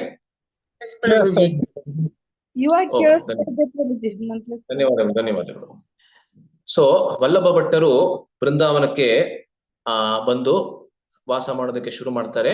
ಒಂದು ದಿವಸ ರೂಪ ಗೋಸ್ವಾಮಿ ಅವರು ತಮ್ಮ ಶಿಷ್ಯರಾದಂತಹ ಜೀವ ಗೋಸ್ವಾಮಿಗಳ ಜೊತೆಗೆ ತಮ್ಮ ಕುಟೀರದಲ್ಲಿ ಇರಬೇಕಾದ್ರೆ, ಜೀವ ಗೋಸ್ವಾಮಿಗಳು ಯಾವಾಗ ವೃಂದಾವನಕ್ಕೆ ಬರ್ತಾರೆ, ಅವರು ಮಹಾನ್ ಪಂಡಿತರಾಗಿದ್ರು ಕೂಡ ಅವರ ಗುರುಗಳಾದಂತಹ ರೂಪ ಗೋಸ್ವಾಮಿ ಅವರು ಅವರನ್ನ ಬಹಳ ತುಚ್ಛ ಸೇವೆಯಲ್ಲಿ ಅವರನ್ನ ತೊಡಗಿಸ್ತಾರೆ.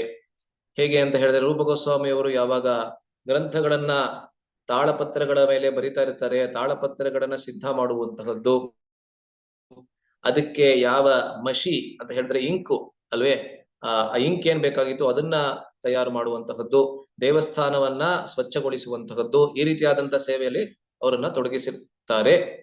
ಅದರಿಂದ ಜೀವ ಗೋಸ್ವಾಮಿ ಅವರು ಆ ಮಧ್ಯಾಹ್ನ ರೂಪ ಗೋಸ್ವಾಮಿ ವಿಶ್ರಾಮ ತಗೊಳ್ತಾ ಇರ್ಬೇಕಾದ್ರೆ ಜೀವ ಗೋಸ್ವಾಮಿ ಅವರು ಅವರಿಗೆ ಚಾಮರ ಸೇವೆಯನ್ನ ಮಾಡ್ತಾ ಇರ್ತಾರೆ.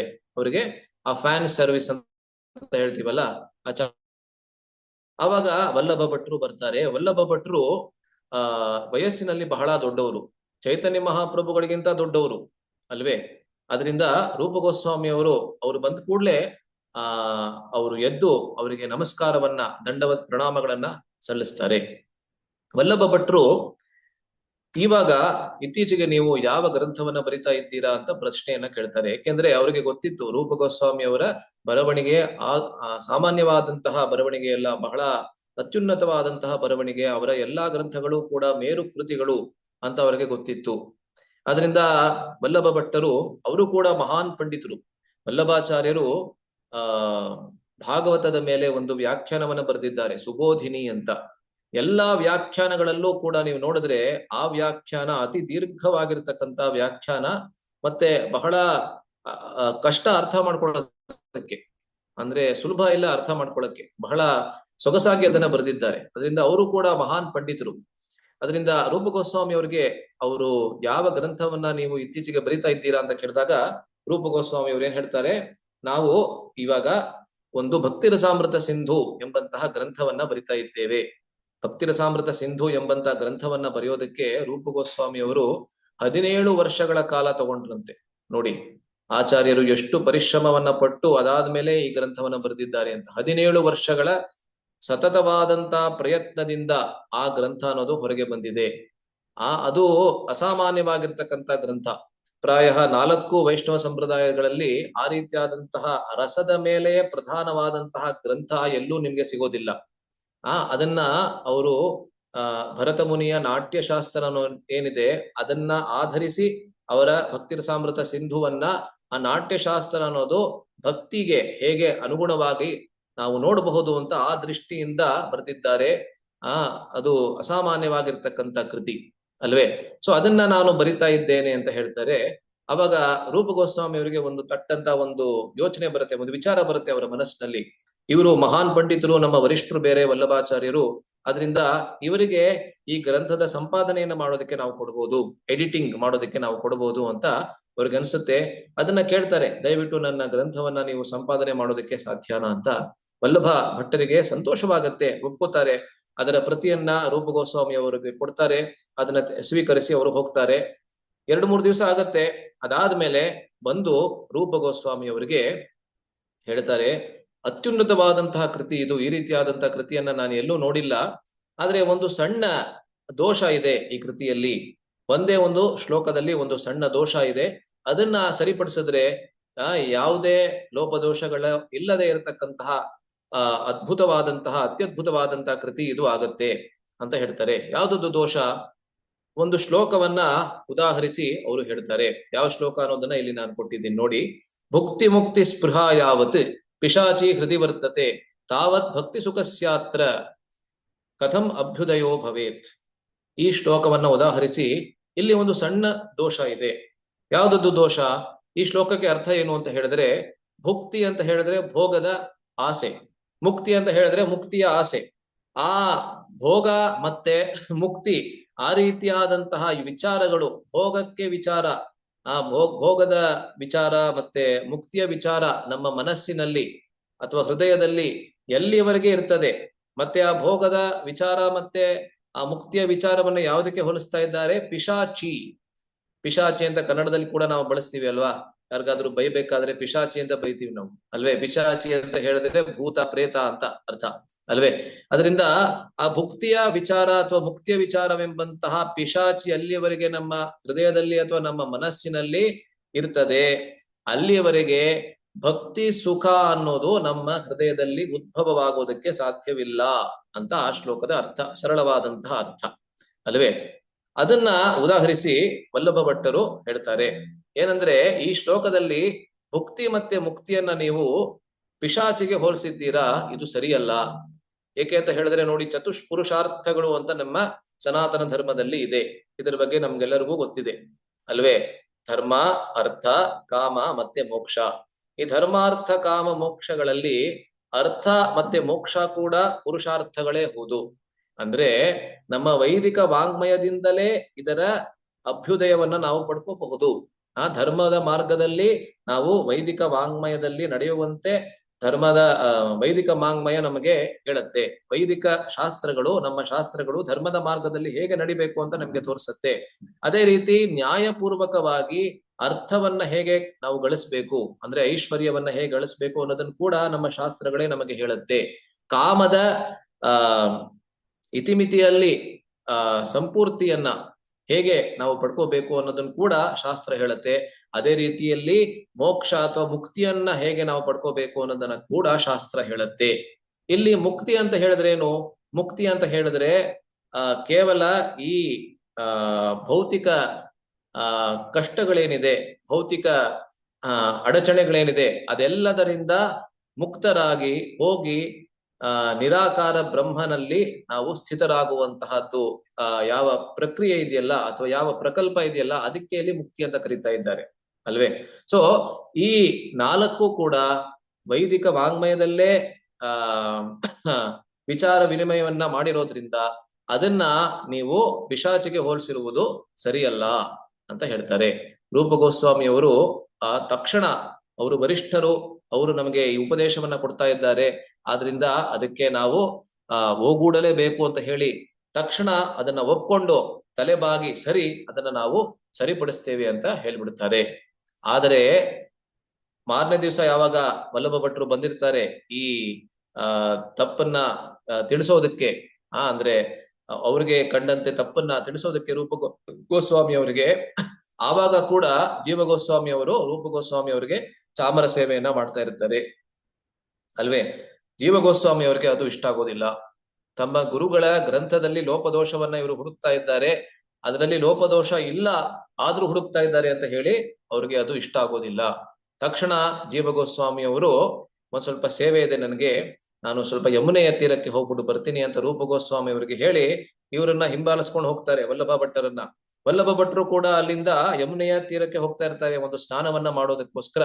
ಅವರ ಹಿಂದೆನೆ ಹೋಗ್ತಾ ಹೋಗ್ತಾ ಜೀವ ಗೋಸ್ವಾಮಿ ಅವರು ಅವರನ್ನ ಯಮುನೆಯ ತೀರದಲ್ಲೇನೆ ವಲ್ಲಭ ಭಟ್ಟರನ್ನ ಅವರು ಭೇಟಿ ಆಗ್ತಾರೆ.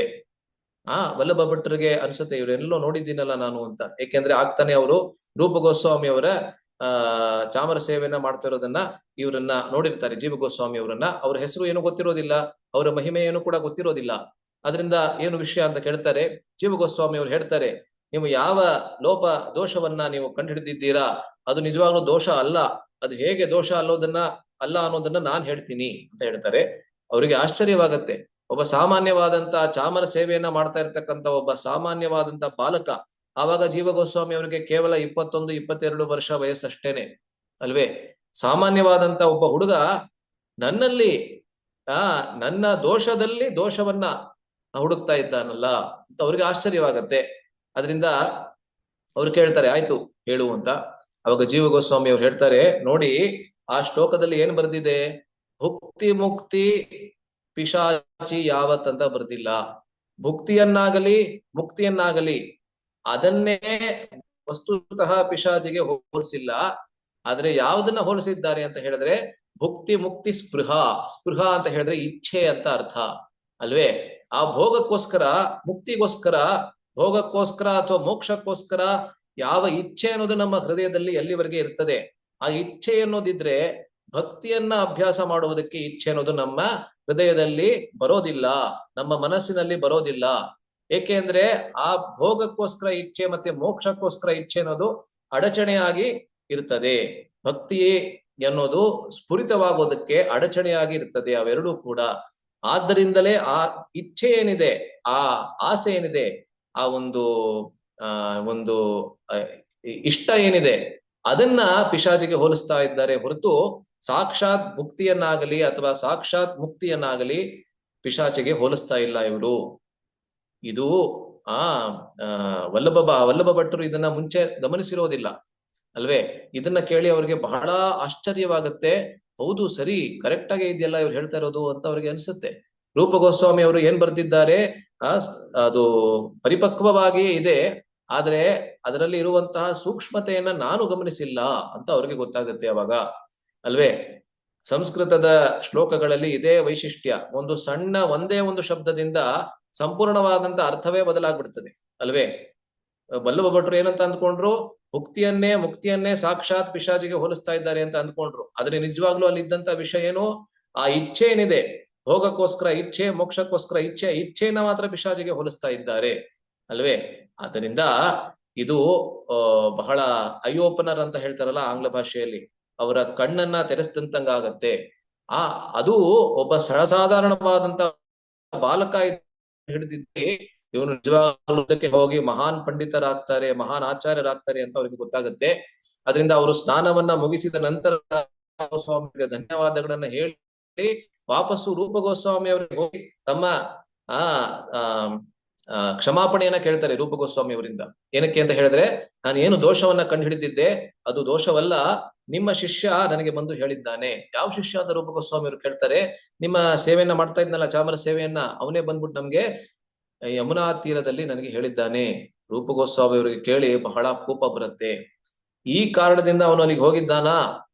ನಮ್ಮ ವರಿಷ್ಠರಾದಂತ ವಲ್ಲಭ ಭಟ್ಟರು ಅವರ ಜೊತೆಯಲ್ಲಿ ವಾದ ವಿವಾದವನ್ನ ಮಾಡೋದಕ್ಕೆ ಈ ಸಣ್ಣ ಬಾಲಕ ಅವನಲ್ಲಿಗೆ ಹೋಗಿದ್ದಾನ ಅಂತ ಹೇಳಿ ಬಹಳ ಕೋಪ ಬರುತ್ತೆ ಅವ್ರಿಗೆ.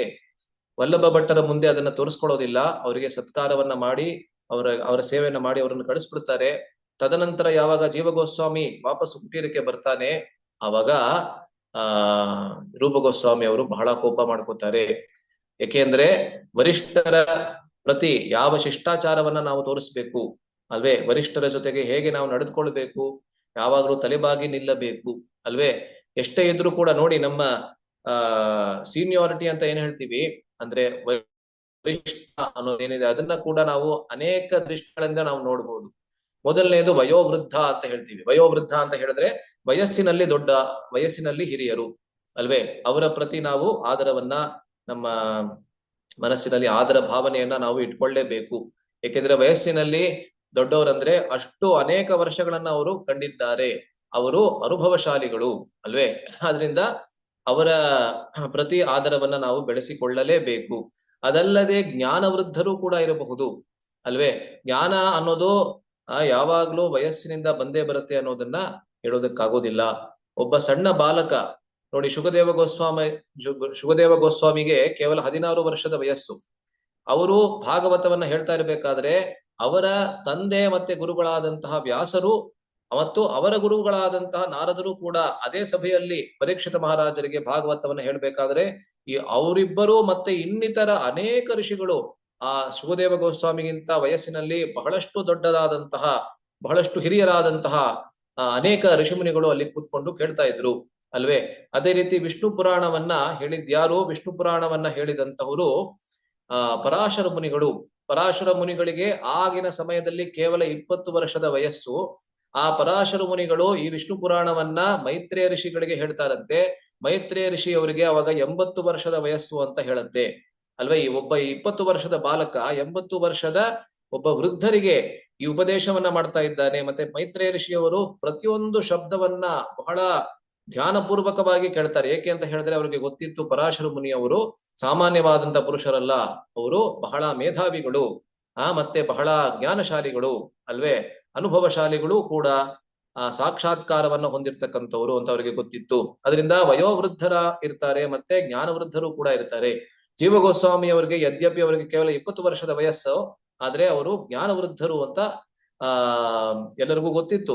ಆದ್ರೆ ರೂಪ ಗೋಸ್ವಾಮಿ ಅವರು ಇದನ್ನ ಒಪ್ಕೊಳ್ಳೋದಿಲ್ಲ ಅಂತ ಹೇಳಿದ್ರೆ ಅವರು ಜ್ಞಾನವೃದ್ಧರು ಅಂತ ಒಪ್ಕೊಳ್ಳೋದಿಲ್ಲ ಅಂತ ಅಲ್ಲ, ಆದ್ರೆ ವಯೋವೃದ್ಧರಾಗಿರುವಂತಹ ವಲ್ಲಭ ಭಟ್ಟರ ಪ್ರತಿ ನಿಮ್ಮ ಶಿಷ್ಟಾಚಾರವನ್ನ ಉಲ್ಲಂಘಿಸಿ ನೀವು ಹೋಗಿ ಅವ್ರಿಗೆ ಈ ರೀತಿಯಾದಂತ ಅವರ ವಿಚಾರದಲ್ಲಿ ದೋಷವನ್ನ ನೀವು ಹುಡುಕಿದ್ದೀರಾ, ಇದು ಸರಿಯಲ್ಲ ಅಂತ ಹೇಳಿ ತಕ್ಷಣ ನೀವು ವೃಂದಾವನದಿಂದ ನಿಷ್ಕಾಸಿತರಾಗಿದ್ದೀರಾ ಅಂತ ಹೇಳ್ಬಿಡ್ತಾರೆ. ಅಂದ್ರೆ ಯಾರಲ್ಲಿ ಅಹಂಕಾರದ ಒಂದು ಸಣ್ಣ ಕಿಡಿ ಕೂಡ ಇರ್ತದೆ, ಅವರು ವೃಂದಾವನದಲ್ಲಿ ಇರೋದಕ್ಕೆ ಯೋಗ್ಯರಲ್ಲ ಅಂತ ರೂಪ ಗೋಸ್ವಾಮಿ ಅವರು ಹೇಳ್ತಾರೆ. ಅಹಂಕಾರದ ಒಂದು ಸಣ್ಣ ಒಂದು ಕಿಡಿ ಅಂತ ಹೇಳಿದ್ರೆ ಒಂದು ಸಣ್ಣ ಅಂಶ ಕೂಡ ಇದ್ರೆ ಅವರು ವೃಂದಾವನದಲ್ಲಿ ಇರೋದಕ್ಕೆ ಯೋಗ್ಯರಲ್ಲ. ನಿಮಗೆ ನಿಮ್ಮ ಪಾಂಡಿತ್ಯದ ಮೇಲೆ ಅಹಂಕಾರ ಇದೆ, ಅದರಿಂದ ಇದೀಗ ತಕ್ಷಣ ನೀವು ವೃಂದಾವನವನ್ನ ಬಿಟ್ಟು ಆಚೆ ಹೋಗ್ಬಿಡ್ಬೇಕು ಅಂತ ಹೇಳ್ತಾರೆ ಅಲ್ವೇ. ಇದಾದ್ಮೇಲೆ ಒಂದು ದೊಡ್ಡ ಕಥೆ ಇದೆ, ಅದನ್ನ ನಾವು ಜೀವ ಗೋಸ್ವಾಮಿ ಅವ್ರ ಬಗ್ಗೆ ಯಾವಾಗ ನಾವು ಚರ್ಚೆ ಮಾಡ್ತೀವಿ ಆವಾಗ ದೀರ್ಘವಾಗಿ ಅದನ್ನ ಚರ್ಚೆ ಮಾಡೋಣ. ಆದ್ರೆ ಜೀವ ಗೋಸ್ವಾಮಿ ಅವರು ಅದನ್ನ ಒಪ್ಕೊಂಡ್ಬಿಡ್ತಾರೆ. ಸಂಕ್ಷೇಪದಲ್ಲಿ ಹೇಳ್ಬೇಕಂತ ಹೇಳಿದ್ರೆ ಜೀವ ಗೋಸ್ವಾಮಿ ಅವರು ಅದನ್ನ ಒಪ್ಪುತ್ತಾರೆ. ನಮ್ಮ ಗುರುಗಳು ನಮ್ಗೆ ಯಾವ ದಂಡನೆಯನ್ನ ಕೊಡ್ತಾ ಇದ್ದಾರೆ ಅದನ್ನ ನಾವು ಒಪ್ಕೊಳ್ಬೇಕು. ಯದ್ಯಪಿ ಅವರ ದೋಷ ಏನೂ ಇಲ್ಲ. ಯಾವಾಗ ಗುರುಗಳ ಕೃತಿಗಳಲ್ಲಿ ಗುರುಗಳ ಮಾತಿನಲ್ಲಿ ಯಾರಾದ್ರೂ ದೋಷವನ್ನ ಕಂಡುಹಿಡಿತಾರೆ, ಅದರಲ್ಲಿ ದೋಷ ಇಲ್ಲ ಅಂದ್ರೂ ಕೂಡ ದೋಷನ ಕಂಡುಹಿಡಿಯೋದಕ್ಕೆ ಯಾರಾದ್ರೂ ಮುಂದೆ ಬರ್ತಾರೆ, ಆವಾಗ ಶಿಷ್ಯನ ಕರ್ತವ್ಯ ಏನು? ಅವರಿಗೆ ಹೋಗಿ ಇದು ದೋಷ ಅಲ್ಲ ಅನ್ನೋದನ್ನ ತೋರಿಸೋದು ಶಿಷ್ಯನ ಆದ್ಯ ಕರ್ತವ್ಯ ಅಂತ ಶಾಸ್ತ್ರ ಹೇಳುತ್ತೆ. ಅದರಿಂದ ತಮ್ಮ ಕರ್ತವ್ಯವನ್ನ ಕೂಲಂಕುಷವಾಗಿ ಬಹಳ ಚೆನ್ನಾಗಿ ಜೀವ ಗೋಸ್ವಾಮಿ ಅವರು ಮಾಡಿದ್ದಾರೆ. ಅವರ ಮನಸ್ಸಿನಲ್ಲಿ ಯಾವುದೇ ಅಹಂಕಾರ ಇರ್ಲಿಲ್ಲ.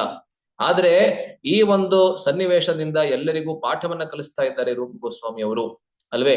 ಅದರಿಂದ ಜೀವ ಗೋಸ್ವಾಮಿ ಅವರು ಅದನ್ನ ಒಪ್ಕೊಂಡು ಮಥುರೆ ಮತ್ತೆ ವೃಂದಾವನದ ನಡುವೆ ಇದ್ದಂತಹ ಒಂದು ಗುಹೆಯಲ್ಲಿ ಅವರು ವಾಸ ಮಾಡೋದಕ್ಕೆ ಶುರು ಮಾಡ್ತಾರೆ. ಅನೇಕ ದಿವಸಗಳ ಕಾಲ ಕೇವಲ ನೀರನ್ನ ಕುಡಿತಾ, ನೀರನ್ನ ಸೇವಿಸ್ತಾ ಮತ್ತೆ ಗಾಳಿಯನ್ನ ಸೇವಿಸ್ತಾ ಅವರು ತಮ್ಮ ಜೀವನವನ್ನ ನಡೆಸ್ತಾ ಇರ್ತಾರೆ. ನಂತರ ಸನಾತನ ಗೋಸ್ವಾಮಿ ಅವರಿಗೆ ಗೊತ್ತಾಗತ್ತೆ. ಸನಾತನ ಗೋಸ್ವಾಮಿ ಅವರು ಬಂದು ರೂಪ ಗೋಸ್ವಾಮಿ ಅವರಿಗೆ ಅವರಿಗೆ ಇದನ್ನ ಹೇಳಿ, ಇದ್ರ ಬಗ್ಗೆ ಹೇಳಿ ರೂಪ ಗೋಸ್ವಾಮಿ ಅವರು ನಂತರ ಹೋಗಿ ಜೀವ ಗೋಸ್ವಾಮಿ ಅವರನ್ನ ಅಲ್ಲಿಂದ ಕರ್ಕೊಂಡು ಬರ್ತಾರೆ. ಮತ್ತೆ ಅವರ ಆರೋಗ್ಯವನ್ನ ಅವರೇ ಸರಿ ಮಾಡ್ತಾರೆ, ರೂಪ ಗೋಸ್ವಾಮಿ ಅವರೇ ಸರಿ ಮಾಡ್ತಾರೆ ಅಲ್ವೇ. ಅದು ಆ ಕಥೆಯನ್ನ ದೀರ್ಘವಾಗಿ ಜೀವ ಗೋಸ್ವಾಮಿ ಅವರ ಚರ್ಚೆಯನ್ನ ಮಾಡ್ಬೇಕಾದ್ರೆ ನಾವು ಮಾಡೋಣ, ಆಯ್ತಾ. ಸೊ ಇದಾದ್ಮೇಲೆ ಒಂದಷ್ಟು ದಿವಸಗಳಲ್ಲಿ ಇದೇ ತರಹದ ಮತ್ತೊಂದು ಘಟನೆ ಕೂಡ ಆಗತ್ತೆ. ಅದನ್ನ ಚರ್ಚೆ ಮಾಡಿ ಇಲ್ಲಿ ನಾವು ವಿರಾಮವನ್ನ ಕೊಡ್ತೀವಿ, ಆಯ್ತಾ. ಜಾಸ್ತಿ ಸಮಯ ಏನಾಗಿಲ್ಲ, ಆದ್ರೂ ಒಂದು 5 ನಿಮಿಷ ಚರ್ಚೆ ಮಾಡಿ ಇಲ್ಲಿ ವಿರಾಮವನ್ನ ಕೊಡ್ತೀವಿ. ಮತ್ತೊಬ್ಬ ಮಹಾನ್ ಪಂಡಿತರು ಮತ್ತೆ ಗರ್ವಿಗಳು ನೋಡಿ. ಕೃಷ್ಣ ಭಗವದ್ಗೀತೆಯಲ್ಲಿ ಭಾಗವತದಲ್ಲಿ ಕೃಷ್ಣ ಹೇಳಲ್ಲ, ಆದ್ರೆ ಕುಂತಿ ಹೇಳ್ತಾಳೆ ಅಲ್ವೇ. ಕುಂತಿ ಕೃಷ್ಣನಿಗೆ ಹೇಳ್ತಾಳೆ ಏನಂತ? ಜನ್ಮೈಶ್ವರ್ಯ ಶ್ರುತಶ್ರೀಭಿರೇಧಮಾನಂ ಮಧಃ ಪುಮಾನ್ ನೈವಾರ್ಹತಿ ಅಭಿಧಾತುಂ ವೈ ತ್ವಾಂ ಅಕಿಂಚನ ಗೋಚರಂ. ಅದರ ವ್ಯಾಖ್ಯಾನದಲ್ಲಿ ಅನೇಕ ಆಚಾರ್ಯರು ಹೇಳ್ತಾರೆ, ನೋಡಿ ಈ 4 ವಿಷಯಗಳೇನಿದೆ, ಜನ್ಮ, ಉನ್ನತವಾದಂತಹ ಜನ್ಮ, ಉನ್ನತ ಪರಿವಾರದಲ್ಲಿ ಜನ್ಮ. 2ನೇದು ಐಶ್ವರ್ಯ, ಸಂಪತ್ತು. 3ನೇದು ಉನ್ನತವಾದಂತಹ ಓದು, ಅಂದ್ರೆ ಯಾರು ತುಂಬಾ ಉನ್ನತವಾದಂತಹ ಶಿಕ್ಷಣ, ಅಂದ್ರೆ ತುಂಬಾ ಯಾರು ಓದಿರ್ತಾರೆ ಅಂಥವರು. ಅದು ಭೌತಿಕವಾಗಿರ್ಬೋದು, ಆಧ್ಯಾತ್ಮಿಕವಾಗಿಯೂ ಇರ್ಬೋದು. ಅಂದ್ರೆ ಆಧ್ಯಾತ್ಮಿಕ ಶಾಸ್ತ್ರಗಳನ್ನ ಯಾರು ಓದಿರ್ತಾರೆ ಅಥವಾ ಭೌತಿಕವಾಗಿ ಯಾರು PhD ಎಲ್ಲ ಮಾಡಿರ್ತಾರೆ ಅಂಥವರು. 4ನೇದು ದೈಹಿಕವಾದಂತಹ ಸೌಂದರ್ಯ, ಶ್ರೀ. ಈ 4 ವಿಚಾರಗಳೇನಿದೆ ಸ್ವಾಭಾವಿಕವಾಗಿ ಒಬ್ಬ ಮನುಷ್ಯನನ್ನ ಅಹಂಕಾರಿಯಾಗಿ ಮಾಡಿಬಿಡ್ತದೆ.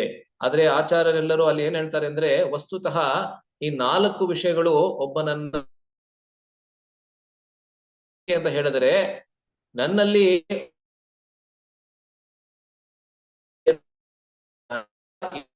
ಸೇವೆಯನ್ನ ನಾನು ಮಾಡಬೇಕು ಎಂಬಂತ ಮನೋಭಾವನೆಯನ್ನ ಹೊಂದಿರಬೇಕು. ಆದರೆ ನಾವೆಲ್ಲರೂ ಏನಾಗ್ಬಿಡ್ತೀವಿ? ಗರ್ವಿಗಳಾಗ್ಬಿಡ್ತೀವಿ. ಇದು ನನ್ನಲ್ಲಿದೆ, ಅವನಲ್ಲಿಲ್ಲ ಅಲ್ವೇ. ನಾವೇನನ್ನು ಮರ್ತು ಬಿಡ್ತೀವಿ ಅಂತ ಹೇಳಿದ್ರೆ, ನನಗಿಂತಲೂ ಹೆಚ್ಚು ಪ್ರಮಾಣದಲ್ಲಿ ಅದೇ ಸಂಪತ್ತು ಅಥವಾ ಅದೇ ಐಶ್ವರ್ಯ ಅನೇಕ ಜನರಲ್ಲಿ ಇದೆ, ಅದನ್ನ ನಾವು ನೋಡೋದಿಲ್ಲ. ಆದ್ರೆ ನಮ್ಮ ಸುತ್ತಮುತ್ತಲು ಇರತಕ್ಕಂತ ಇತರರನ್ನ ನೋಡಿ, ಇತರ ಭಕ್ತರನ್ನ ನೋಡಿ, ನನ್ನಲ್ಲಿ ಇದಿದೆ, ಅವನಲ್ಲಿ ಅದು ಇಲ್ಲ, ಅದರಿಂದ ನಾನು ಒಬ್ಬ ವಿಶೇಷವಾದಂತಹ ವ್ಯಕ್ತಿ ಅಂತ ಗರ್ವಿಗಳಾಗ್ಬಿಡ್ತೀವಿ ಅಲ್ವಾ. ಅದೇ ರೀತಿಯಾದಂತಹ ಬಹಳ ದೊಡ್ಡ ಗರ್ವಿ ಆದಂತಹ ಒಬ್ಬ ಮಹಾಪಂಡಿತರು ಒಮ್ಮೆ ವೃಂದಾವನಕ್ಕೆ ಬರ್ತಾರೆ. ಅವರ ಹೆಸರು ರೂಪನಾರಾಯಣರು ಅಂತ. ಅವ್ರು ಏನ್ ಮಾಡ್ತಾ ಇರ್ತಾರೆ, ಕೇವಲ ವೃಂದಾವನದಲ್ಲಿ ಮಾತ್ರ ಅಲ್ಲ, ಭಾರತದಲ್ಲಿ ಇದ್ದಂತಹ ಪ್ರತಿಯೊಂದು ತೀರ್ಥ ಸ್ಥಳಕ್ಕೆ ಹೋಗಿ ಅಲ್ಲಿ ಯಾವ ಯಾವ ಮಹಾನ್ ಪಂಡಿತರಿದ್ರು ಅವರನ್ನ ತಮ್ಮ ವಾಕ್ ಚಾತುರ್ಯದಿಂದ ಅವರನ್ನ ಸೋಲಿಸಿ ಅವರಿಂದ ಒಂದು ವಿಜಯ ಪತ್ರಕ್ಕೆ ಅವರ ಒಂದು ಸಹಿಯನ್ನ ತಗೋತಾ ಇದ್ರಂತೆ, ಅವರ ಸಿಗ್ನೇಚರ್ ತಗೋತಾ ಇದ್ರಂತೆ. ಯಾರು? ಈ ರೂಪನಾರಾಯಣರು ಅಲ್ವೇ. ಆಗಿನ ಕಾಲದಲ್ಲಿ ವಿಶೇಷವಾಗಿ ಈ ರೀತಿಯಾದಂತಹ ಪಾಂಡಿತ್ಯಕ್ಕೆ ಬೆಲೆ ಕೂಡ ಇತ್ತು. ಸಮಾಜ ಬಹಳ ದೊಡ್ಡ ಬೆಲೆಯನ್ನ ಕೊಡ್ತಾ ಇತ್ತು.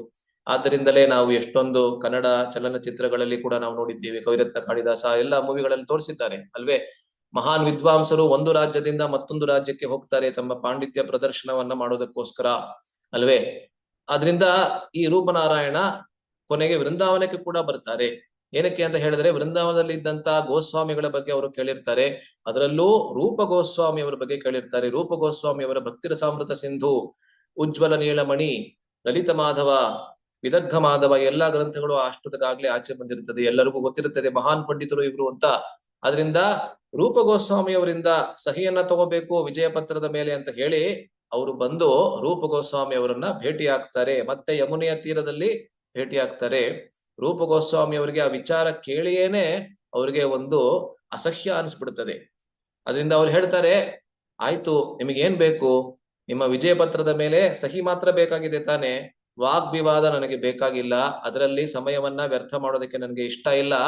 ನಾನು ಅದರಲ್ಲಿ ಬರ್ಕೊಟ್ಬಿಡ್ತೀನಿ, ವಾಗ್ವಿವಾದವಿಲ್ಲದೆ ನಾನು ಬರ್ಕೊಟ್ಬಿಡ್ತೀನಿ, ನೀವು ಗೆದ್ದಿದ್ದೀರಾ ಅಂತ. ಅದರಿಂದ ರೂಪ ಗೋಸ್ವಾಮಿ ಅವರು ಅಲ್ಲಿ ಸಹಿ ಮಾಡಿ ಕೊಟ್ಬಿಡ್ತಾರೆ ಅವ್ರಿಗೆ, ಅಲ್ವೇ? ಆದರೆ ಮತ್ತೆ ರೂಪ ಗೋಸ್ವಾಮಿ ಅವ್ರ ಜೊತೆಗೆ ಯಾರಿರ್ತಾರೆ? ಜೀವ ಗೋಸ್ವಾಮಿ ಅವರು ಇರ್ತಾರೆ, ಅಲ್ವೇ? ಅವರಿಗೆ ಮತ್ತೆ ಇದು ಇಷ್ಟ ಆಗೋದಿಲ್ಲ.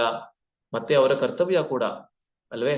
ಏಕೆಂದ್ರೆ ಗುರುಗಳನ್ನ ಇದು ಗುರುಗಳ ಅವಮಾನವನ್ನ ಮಾಡಿದಂತ ಆಗ್ತದೆ. ಏಕೆಂದ್ರೆ ಇಷ್ಟು ದೊಡ್ಡ ಪಂಡಿತರು ಬಂದಿದ್ದಾರೆ, ಆದ್ರೆ ನಮ್ಮ ಗುರುಗಳನ್ನ ನಮ್ಮ ಗುರುಗಳಿಗೆ ಆಹ್ವಾನವನ್ನ ನೀಡಿದ್ದಾರೆ, ಗುರುಗಳು ಒಪ್ಕೊಳ್ಳಿಲ್ಲ. ಏಕೆಂದ್ರೆ ಅವ್ರಿಗೆ ಇದರಲ್ಲಿ ಸಮಯವನ್ನ ವ್ಯರ್ಥ ಮಾಡೋದಕ್ಕೆ ಇಷ್ಟ ಆಗ್ತಾ ಇರ್ಲಿಲ್ಲ. ಆದ್ರೆ ಜನಸಾಮಾನ್ಯರು ಏನಂತ ಅಂದ್ಕೋತಾರೆ, ಇವರು ರೂಪ ಗೋಸ್ವಾಮಿ ಅವರನ್ನ ಇವರು ಸೋಲಿಸ್ಬಿಟ್ಟಿದ್ದಾರೆ ಅಂತ ಆ ಪತ್ರವನ್ನ ನೋಡಿದಂತ ಎಲ್ಲರೂ ಆ ರೀತಿ ಅಂದ್ಕೋತಾರೆ. ರೂಪ ಗೋಸ್ವಾಮಿ ಅವರ ವಸ್ತುತಃ ಭಾವನೆ ಏನಿತ್ತು ಅದನ್ನ ಅರ್ಥ ಮಾಡ್ಕೊಳ್ಳೋದಿಲ್ಲ. ಅದರಿಂದ ಇದು ದೊಡ್ಡ ಅವಮಾನ ಆಗದಂಗ ಆಗ್ತದೆ ನಮ್ಮ ಗುರುಗಳ ಪ್ರತಿ. ನಾವು ಹೋಗಿ ಇವರನ್ನ ವಾಗ್ವಿವಾದದಲ್ಲಿ ಸೋಲಿಸಿ ಅವರು ವಾಪಸ್ಸು ಬಂದು ರೂಪ ಗೋಸ್ವಾಮಿ ಅವರ ಕಾಲಿಗೆ ಬೀಳುವಂತೆ ನಾವು ಮಾಡಬೇಕು. ಅದರಿಂದ ಮತ್ತೆ ಇವ್ರು ಹೋಗ್ತಾರೆ ಯಮುನೆ ತೀರದಲ್ಲಿ, ಮತ್ತೆ ಜೀವ ಗೋಸ್ವಾಮಿ ಅವರನ್ನ ಭೇಟಿ ಆಗ್ತಾರೆ. ವಾಗ್ವಿವಾದದಲ್ಲಿ ನಮ್ಮ ಗುರುಗಳ ಪ್ರತಿನಿಧಿಯಾಗಿ ನಾನು ವಾಗ್ವಿವಾದವನ್ನ ನಿಮ್ ಜೊತೆಗೆ ಮಾಡೋದಕ್ಕೆ ನಾನು ಸಿದ್ಧನಾಗಿದ್ದೇನೆ. ಭಗವದ್ಗೀತೆ 10ನೇ ಅಧ್ಯಾಯದಲ್ಲಿ ವಾದ ಅಂತ ಒಂದು ಶಬ್ದ ಬರುತ್ತೆ. ವಾದ ಪ್ರವದತಾಮಹಂ ಅಂತ ಹೇಳ್ತಾನೆ ಕೃಷ್ಣ. ಅಲ್ಲಿ ವ್ಯಾಖ್ಯಾನದಲ್ಲಿ 3 ತರಹದ ಚರ್ಚೆಯ ಬಗ್ಗೆ ಅಥವಾ 3 ತರಹದ ಡಿಬೇಟ್ ಬಗ್ಗೆ ಹೇಳ್ತಾರೆ. ಒಂದು ಜಲ್ಪ, ಒಂದು ವಿತ್ತಂಡ, 2ನೇದು ಜಲ್ಪ, ಮತ್ತೆ 3ನೇದು ವಾದ. ವಿತ್ತಂಡ ಅಂತ ಹೇಳಿದ್ರೆ ಸ್ವಪಕ್ಷ ರಹಿತ ಕಥಾ ವಿತ್ತಂಡ ಅಂತ ಹೇಳ್ತಾರೆ. ವಿತ್ತಂಡ ಅಂತ ಹೇಳಿದ್ರೆ ಏನು? ನಾವು ನಮ್ಮ ಮತ ಏನಿದೆ ಅನ್ನೋದನ್ನ ಹೇಳೋದಿಲ್ಲ, ಆದ್ರೆ ಕೇವಲ ನೀವೇನ್ ಹೇಳ್ತಿರೋ ಅದನ್ನ ನಾನು ಸೋಲಿಸ್ತೀನಿ ಅಂತ ಏನಿದೆಯಲ್ಲ ಅದು ವಿತ್ತಂಡ. ಜಲ್ಪ ಅಂತ ಹೇಳಿದ್ರೆ ವಿಜಿಗೀಷು ಕಥಾ ಅಂತ ಹೇಳ್ತಾರೆ. ವಿಜಿಗೀಷು ಕಥಾ ಅಂತ ಹೇಳಿದ್ರೆ ಕೇವಲ ಗೆಲ್ಲೋದಕ್ಕೋಸ್ಕರ ನಾವು ಯಾವ ಚರ್ಚೆಯನ್ನ ಮಾಡ್ತೀವಿ ಅದು ಜಲ್ಪ ಅಂತ ಹೇಳ್ತಾರೆ. ಮತ್ತೆ 3ನೇದು ವಾದ. ವಾದ ಅಂತ ಹೇಳಿದ್ರೆ ತತ್ವಚಿಂತನಂ, ಸತ್ಯ ಏನಿದೆ ಅದನ್ನ ನಿರೂಪಿಸುವುದಕ್ಕೋಸ್ಕರ ಮಾಡುವಂತಹ ಚರ್ಚೆ. ಆ ನಿರೂಪಣೆಯಲ್ಲಿ ನಾನು ಸೋಲಬಹುದು ಅಥವಾ ಮತ್ತೊಬ್ಬ ನನ್ನ ಜೊತೆಗೆಯಲ್ಲಿ ಯಾರು ವಾದವನ್ನ ಮಾಡ್ತಾ ಇದ್ದಾರೆ ಅವರು ಸೋಲಬಹುದು. ಆದ್ರೆ ಯಾರು ಸೋಲ್ತಾರೆ ಯಾರು ಗೆಲ್ತಾರೆ ಅನ್ನೋದ್ರಲ್ಲಿ ನನಗೆ ಆಸಕ್ತಿ ಇಲ್ಲ. ಆ ಸತ್ಯ ಏನು ಅನ್ನೋದನ್ನ ನಾನು ತಿಳ್ಕೋಬೇಕು, ಅದು ವಾದ ಅಂತ ಶಾಸ್ತ್ರ ಹೇಳುತ್ತೆ. ಭಗವದ್ಗೀತೆಯಲ್ಲಿ ಕೃಷ್ಣ ಹೇಳ್ತಾನೆ, ಈ 3 ತರಹದ ಚರ್ಚೆಗಳಲ್ಲಿ ನಾನು ಆ ವಾದ ಅಂತ ಕೃಷ್ಣ ಹೇಳ್ತಾನೆ, ಆ ವಾದವೇ ನಾನು. ಅದರಿಂದ ವಿತ್ತಂಡ ಅಂದ್ರೆ ಕೇವಲ ಪರಪಕ್ಷವನ್ನ ಸೋಲಿಸುವಂತಹದ್ದು. ಕೇವಲ ನನ್ನ ಪಕ್ಷ ಏನು ಅಂತ ನಾನು ಹೇಳೋದಿಲ್ಲ, ನೀವೇನ್ ಹೇಳ್ತಿರೋ ಅದನ್ನ ನಾನು ಸೋಲಿಸ್ತೀನಿ ಅಷ್ಟೇನೆ. ಜಲ್ಪ ಅಂತ ಹೇಳಿದ್ರೆ ಏನು? ಕೇವಲ ಗೆಲ್ಲುವುದಕ್ಕೆ ಮಾಡುವಂತಹ ಒಂದು ಚರ್ಚೆ, ಅಲ್ವೇ? ಆದ್ರೆ ವಾದ ಅಂದ್ರೆ ಕೇವಲ ಸತ್ಯವನ್ನ ತಿಳಿದುಕೊಳ್ಳುವುದಕ್ಕಾಗಿ ಮಾಡುವಂತಹ ಚರ್ಚೆ, ಅಲ್ವೇ? ಆದ್ರಿಂದ ಇವರಿಬ್ಬರ ನಡುವೆ, ರೂಪನಾರಾಯಣ ಮತ್ತೆ ಜೀವ ಗೋಸ್ವಾಮಿ ಅವರ ನಡುವೆ ಈ ರೀತಿಯಾದಂತಹ ವಾದ ಶುರುವಾಗುತ್ತೆ.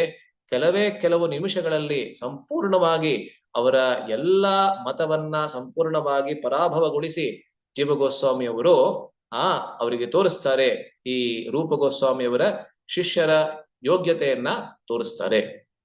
ಅವಾಗ ರೂಪನಾರಾಯಣರಿಗೆ ಅರ್ಥ ಆಗತ್ತೆ, ಜೀವ ಗೋಸ್ವಾಮಿ ಅವರೇ ಇಷ್ಟು ಸುಲಭವಾಗಿ ನನ್ನನ್ನ ಪರಾಭವಗೊಳಿಸಿದ್ದಾರೆ ಅಂದ್ರೆ ರೂಪ ಗೋಸ್ವಾಮಿ ಅವರಿಗೆ ಇವರಿಗಿಂತ ಹೆಚ್ಚು ಯೋಗ್ಯತೆ ಖಂಡಿತವಾಗ್ಲೂ ಇದೆ. ಆದರೆ ನನ್ನಂತಹ ತುಚ್ಛ ವ್ಯಕ್ತಿಯ ಜೊತೆಗೆ ವಾದ ವಿವಾದದಲ್ಲಿ ಅವರಿಗೆ ಸಮಯವನ್ನ ವ್ಯರ್ಥ ಮಾಡೋದಕ್ಕೆ ಇಷ್ಟ ಇರ್ಲಿಲ್ಲದೆ ಹೋದ್ರಿಂದ ಅವರು ನನ್ನ ಜೊತೆಗೆ ಇಲ್ಲಿ ಈ ವಾಗ್ವಿವಾದದಲ್ಲಿ ತೊಡಗಲಿಲ್ಲ. ಅದರಿಂದ ಅವರು ವಾಪಸ್ಸು ಹೋಗಿ ರೂಪ ಗೋಸ್ವಾಮಿ ಅವರ ಕಾಲುಗಳಲ್ಲಿ ಬಿದ್ದು ಕ್ಷಮಾಪಣೆಯನ್ನ ಕೇಳಿ ನಿಮ್ಮ ಶಿಷ್ಯನಾದಂತಹ ಜೀವ ಗೋಸ್ವಾಮಿ ಅವರು ನಮ್ಮನ್ನ ಸೋಲಿಸ್ಬಿಟ್ಟಿದ್ದಾರೆ, ಪರಾಭವಗೊಳಿಸ್ಬಿಟ್ಟಿದ್ದಾರೆ, ದಯವಿಟ್ಟು ನನ್ನನ್ನ ಕ್ಷಮಿಸಿ ಅಂತ ಕೇಳ್ತಾರೆ. ಮತ್ತೆ ರೂಪ ಗೋಸ್ವಾಮಿ ಅವರಿಗೆ ಬಹಳ ಕೋಪ ಬರುತ್ತೆ. ಮೊದಲನೇ ಸತಿ ಏನಾಗಿತ್ತೋ ಅದೇ ಮತ್ತೆ ಆಗತ್ತೆ. ಜೀವ ಗೋಸ್ವಾಮಿ ಅವರನ್ನ ಮತ್ತೆ ವೃಂದಾವನದಿಂದ ಕಳಿಸ್ಬಿಡ್ತಾರೆ. ಸ್ವಲ್ಪ ದಿವಸದ ನಂತರ ಅವ್ರಿಗೆ ಮತ್ತೆ ವಿಚಾರ ಬರುತ್ತೆ. ಏನಂತ ಹೇಳಿದ್ರೆ, ಜೀವ ಗೋಸ್ವಾಮಿ ಅವರು ಬಹಳ ದೊಡ್ಡ ತಪಸ್ಸನ್ನ ಮಾಡ್ತಾ ಇದ್ದಾರೆ, ಕೇವಲ ಗಾಳಿಯ ಮೂಲಕ ಮಾಡ್ತಾ ಇದ್ದಾರೆ. ಅದರಿಂದ ಮತ್ತೆ ಅವರನ್ನ ವಾಪಸ್ ಕರ್ಕೊಂಡು ಬಂದು ಅವರ ಆರೋಗ್ಯವನ್ನ ಸರಿಪಡಿಸುತ್ತಾರೆ ಅಲ್ವೇ. ಈ ರೀತಿಯಾದಂತಹ ಅನೇಕ ಘಟನೆಗಳನ್ನ ನಾವು ರೂಪ ಗೋಸ್ವಾಮಿ ಅವರ ಜೀವನ ಚರಿತ್ರೆಯಲ್ಲಿ ನಾವು ನೋಡಬಹುದು. ಇಷ್ಟಕ್ಕೆ ನಾನು ಇಲ್ಲಿ ನಿಲ್ಲಿಸ್ತಾ ಇದ್ದೀನಿ. ಮುಂದಿನ ವಾರ ಪ್ರಾಯಃ ಉಳಿದ ಯಾವ ಘಟನೆಗಳಿದೆ ಅದನ್ನ ಚರ್ಚೆ ಮಾಡಿ, ಅದಾದ್ಮೇಲೆ ರೂಪ ಗೋಸ್ವಾಮಿ ಅವರ ಸಾಹಿತ್ಯಿಕ ಕೊಡುಗೆ ಏನಿದೆ, ಲಿಟ್ರರಿ ಕಾಂಟ್ರಿಬ್ಯೂಷನ್ ಬಹಳ ಮುಖ್ಯ, ಅದನ್ನ ನಾವು ಚರ್ಚೆ ಮಾಡ್ಲೇಬೇಕು. ಅದನ್ನ ನಾವು ಮುಂದಿನ ವಾರ ನಾವು ಚರ್ಚೆ ಮಾಡ್ತೀವಿ, ಆಯ್ತಾ. ಮುಂದಿನ ವಾರ ಮುಗಿಸೋದಕ್ಕಾಗದೆ ಹೋದ್ರೆ ಮತ್ತೊಂದು ವಾರ ಕೂಡ ಆಗಬಹುದು. ಅದರಿಂದ ಇನ್ನೆರಡು ವಾರ ಮ್ಯಾಕ್ಸಿಮಮ್ ಅದರಲ್ಲಿ ರೂಪ ಗೋಸ್ವಾಮಿ ಅವರ ಜೀವನ ಚರಿತ್ರೆಯನ್ನ ಚರ್ಚೆ ಮಾಡಿ. ಇವಾಗ ಒಂದು ಪ್ರತಿ ಸತಿ ನಾವು ಈ ಷಡ್ಗೋಸ್ವಾಮಿ ಅಷ್ಟಕದ ಒಂದು ಶ್ಲೋಕವನ್ನ ನಾವು ಚರ್ಚೆ ಮಾಡ್ತೀವಿ. ಅದೇ ರೀತಿಯಲ್ಲಿ ಇವಾಗ ಕೂಡ ಒಂದು ಶ್ಲೋಕವನ್ನ ಚರ್ಚೆ ಮಾಡಿ ನಂತರ ನಾವು ನಮ್ಮ ರಸಪ್ರಶ್ನೆಗೆ ಕ್ವಿಜ್ಗೆ ಹೋಗೋಣ. ಈ 5ನೆಯ ಶ್ಲೋಕ ಇದು ಎಲ್ಲರಿಗೂ ಕಾಣಿಸ್ತಾ ಇರಬೇಕು. 5ನೇ ಶ್ಲೋಕ ಬಹಳ ಸೊಗಸಾದಂತಹ ಶ್ಲೋಕ. ಕೂಜತ್ ಕೋಕಿಲ ಹಂಸ ಸಾರಸಗಣ ಕೀರ್ಣೆ ಮಯೂರಾಕುಲೆ ನಾನಾರತ್ನ ನಿಬದ್ಧ ಮೂಲ ಬಿಟಪ ಶ್ರೀಯುಕ್ತ ವೃಂದಾವನೆ ರಾಧಾ ಕೃಷ್ಣ ಮಹರ್ನಿಶಂ ಪ್ರಭಜತೌ ಜೀವಾರ್ಥದೌ ಯೌ ಮುದ ವಂದೇ ರೂಪನಾಥನೌ ರಘುಯುಗೌ ಶ್ರೀಜೀವ ಗೋಪಾಲಕೌ.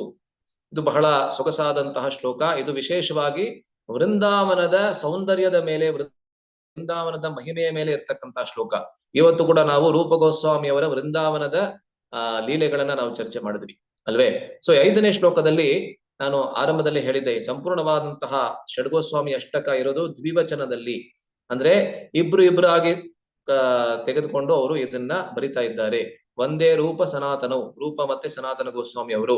ರಘು ಯುಗೌ ಅಂತ ಹೇಳಿದ್ರೆ ಇಬ್ರು, ಯಾರದು? ರಘುನಾಥ ಭಟ್ಟ ಗೋಸ್ವಾಮಿ ಮತ್ತೆ ರಘುನಾಥ ದಾಸ ಗೋಸ್ವಾಮಿ. ಶ್ರೀ ಜೀವ ಗೋಪಾಲಕವು, ಜೀವ ಗೋಸ್ವಾಮಿ ಮತ್ತೆ ಗೋಪಾಲ ಭಟ್ಟ ಗೋಸ್ವಾಮಿ. ಇದನ್ನ ಬರೆದಿರ್ತಕ್ಕಂಥದ್ದು ಶ್ರೀನಿವಾಸಾಚಾರ್ಯ, ಗೋಪಾಲ ಭಟ್ಟ ಗೋಸ್ವಾಮಿ ಅವರ ಶಿಷ್ಯರು. ಅವರ ಗುರುಗಳ ಹೆಸರನ್ನ ಕೊನೆಯಲ್ಲಿ ಹಾಕಿದ್ದಾರೆ ನೋಡಿ ಇಲ್ಲಿ ಅಲ್ವೇ. ಇಲ್ಲಿ ಹೇಳ್ತಾ ಇದ್ದಾರೆ, ಕೂಜತ್ ಕೋಕಿಲ ಹಂಸ ಸಾರಸಗಣ ಆಕೀರ್ಣೆ ಮಯೂರಾಕುಲೆ. ವೃಂದಾವನದಲ್ಲಿ ಇರ್ತಕ್ಕಂತಹ ಅಪೂರ್ವವಾದಂತಹ ಪಕ್ಷಿಗಳ ಬಗ್ಗೆ ಇಲ್ಲಿ ಹೇಳ್ತಾ ಇದ್ದಾರೆ. ಕೋಕಿಲ ಅಂತ ಹೇಳಿದ್ರೆ ಕೋಗಿಲೆ ಅಲ್ವೇ, ಹಂಸ ಅಂತ ಹೇಳಿದ್ರೆ ಹಂಸ ನಮ್ಗೆ ಗೊತ್ತಿದೆ. ಸಾರಸ ಅಂತ ಹೇಳಿದ್ರೆ ಈ ಬಾತ್ಕೋಳಿ ಅಂತ ಹೇಳ್ತೀವಲ್ಲ, ಅಂದ್ರೆ ಕೊಕ್ಕರೆ, ಕ್ರೇನ್ ಅದು ಅಲ್ವೇ. ಬಾತ್ಕೋಳಿ ಅಲ್ಲ, ಬಾತ್ಕೋಳಿ ಅಂದ್ರೆ ಹಂಸನೇ ಹೇಳ್ತೀವಿ ನಾವು, ಆದ್ರೆ ಇದು ಕೊಕ್ಕರೆ, ಅದು ಸಾರಸ. ಗಣ ಅಂತ ಹೇಳಿದ್ರೆ ಅನೇಕ ಗುಂಪು, ಗಣ ಅಂದ್ರೆ ಗುಂಪು ಅಂತ. ಅದರಿಂದ ವೃಂದಾವನದಲ್ಲಿ ಬರೀ ಒಂದೇ ಒಂದು ಹಂಸ, ಒಂದೇ ಒಂದು ಕೋಗಿಲೆ ಅಲ್ಲ, ಎಲ್ಲೆಲ್ಲಿ ನೋಡಿದ್ರು ನಿಮ್ಗೆ ಕೋಗಿಲೆ ಕಾಣಿಸುತ್ತೆ. ಇವತ್ತು ಕೂಡ ನೀವು ಹೋದ್ರೆ ವೃಂದಾವನದಲ್ಲಿ ಅದೇ ರೀತಿಯಲ್ಲಿದೆ. 500 ವರ್ಷಗಳ ಹಿಂದೆ ಹೇಗಿದ್ದಿರ್ಬೇಕು ಅಲ್ವೇ. ಅದರಿಂದ ಎಲ್ಲಾ ಕಡೆಯಲ್ಲೂ ಕೋಗಿಲೆಗಳಿಂದ, ಹಂಸಗಳಿಂದ, ಕೊಕ್ಕರೆಗಳಿಂದ, ಮತ್ತೆ ಮಯೂರ ಅಂತ ಹೇಳಿದ್ರೆ ನವಿಲುಗಳಿಂದ ಆವರಿತವಾದಂತಹ ಸುಂದರವಾದಂತಹ ವೃಂದಾವನ. ಮತ್ತೆ ವೃಂದಾವನದಲ್ಲಿ ಇರ್ತಕ್ಕಂತಹ ವೃಕ್ಷಗಳು ಎಂಥವು?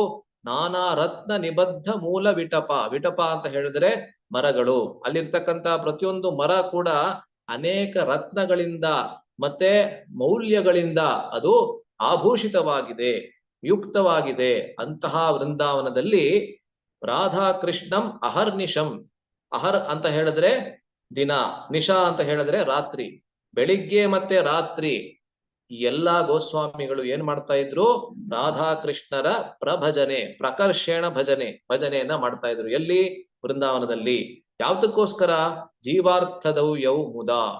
ಜೀವ ಅರ್ಥ ಅಂತ ಹೇಳಿದ್ರೆ ಸಾಮಾನ್ಯವಾದಂತಹ ಜೀವಿಗಳಿಗೆ ತಮ್ಮ ಕೃಪೆಯನ್ನ ತೋರಿಸುವುದಕ್ಕಾಗಿ ವೃಂದಾವನದಲ್ಲಿ ಕೂತ್ಕೊಂಡು ತಮ್ಮ ಭಜನೆಯ ಮೂಲಕ ಅನೇಕ ಶಾಸ್ತ್ರಗಳನ್ನ ಬರೆದು ಮತ್ತೆ ತಮ್ಮ ಭಜನೆಯ ಮೂಲಕ ಎಲ್ಲಾ ಜೀವಿಗಳ ಉದ್ಧಾರವನ್ನ ಅವರು ಮಾಡ್ತಾ ಇದ್ರು. ಮತ್ತೆ ಹೇಗ್ ಮಾಡ್ತಾ ಇದ್ರು?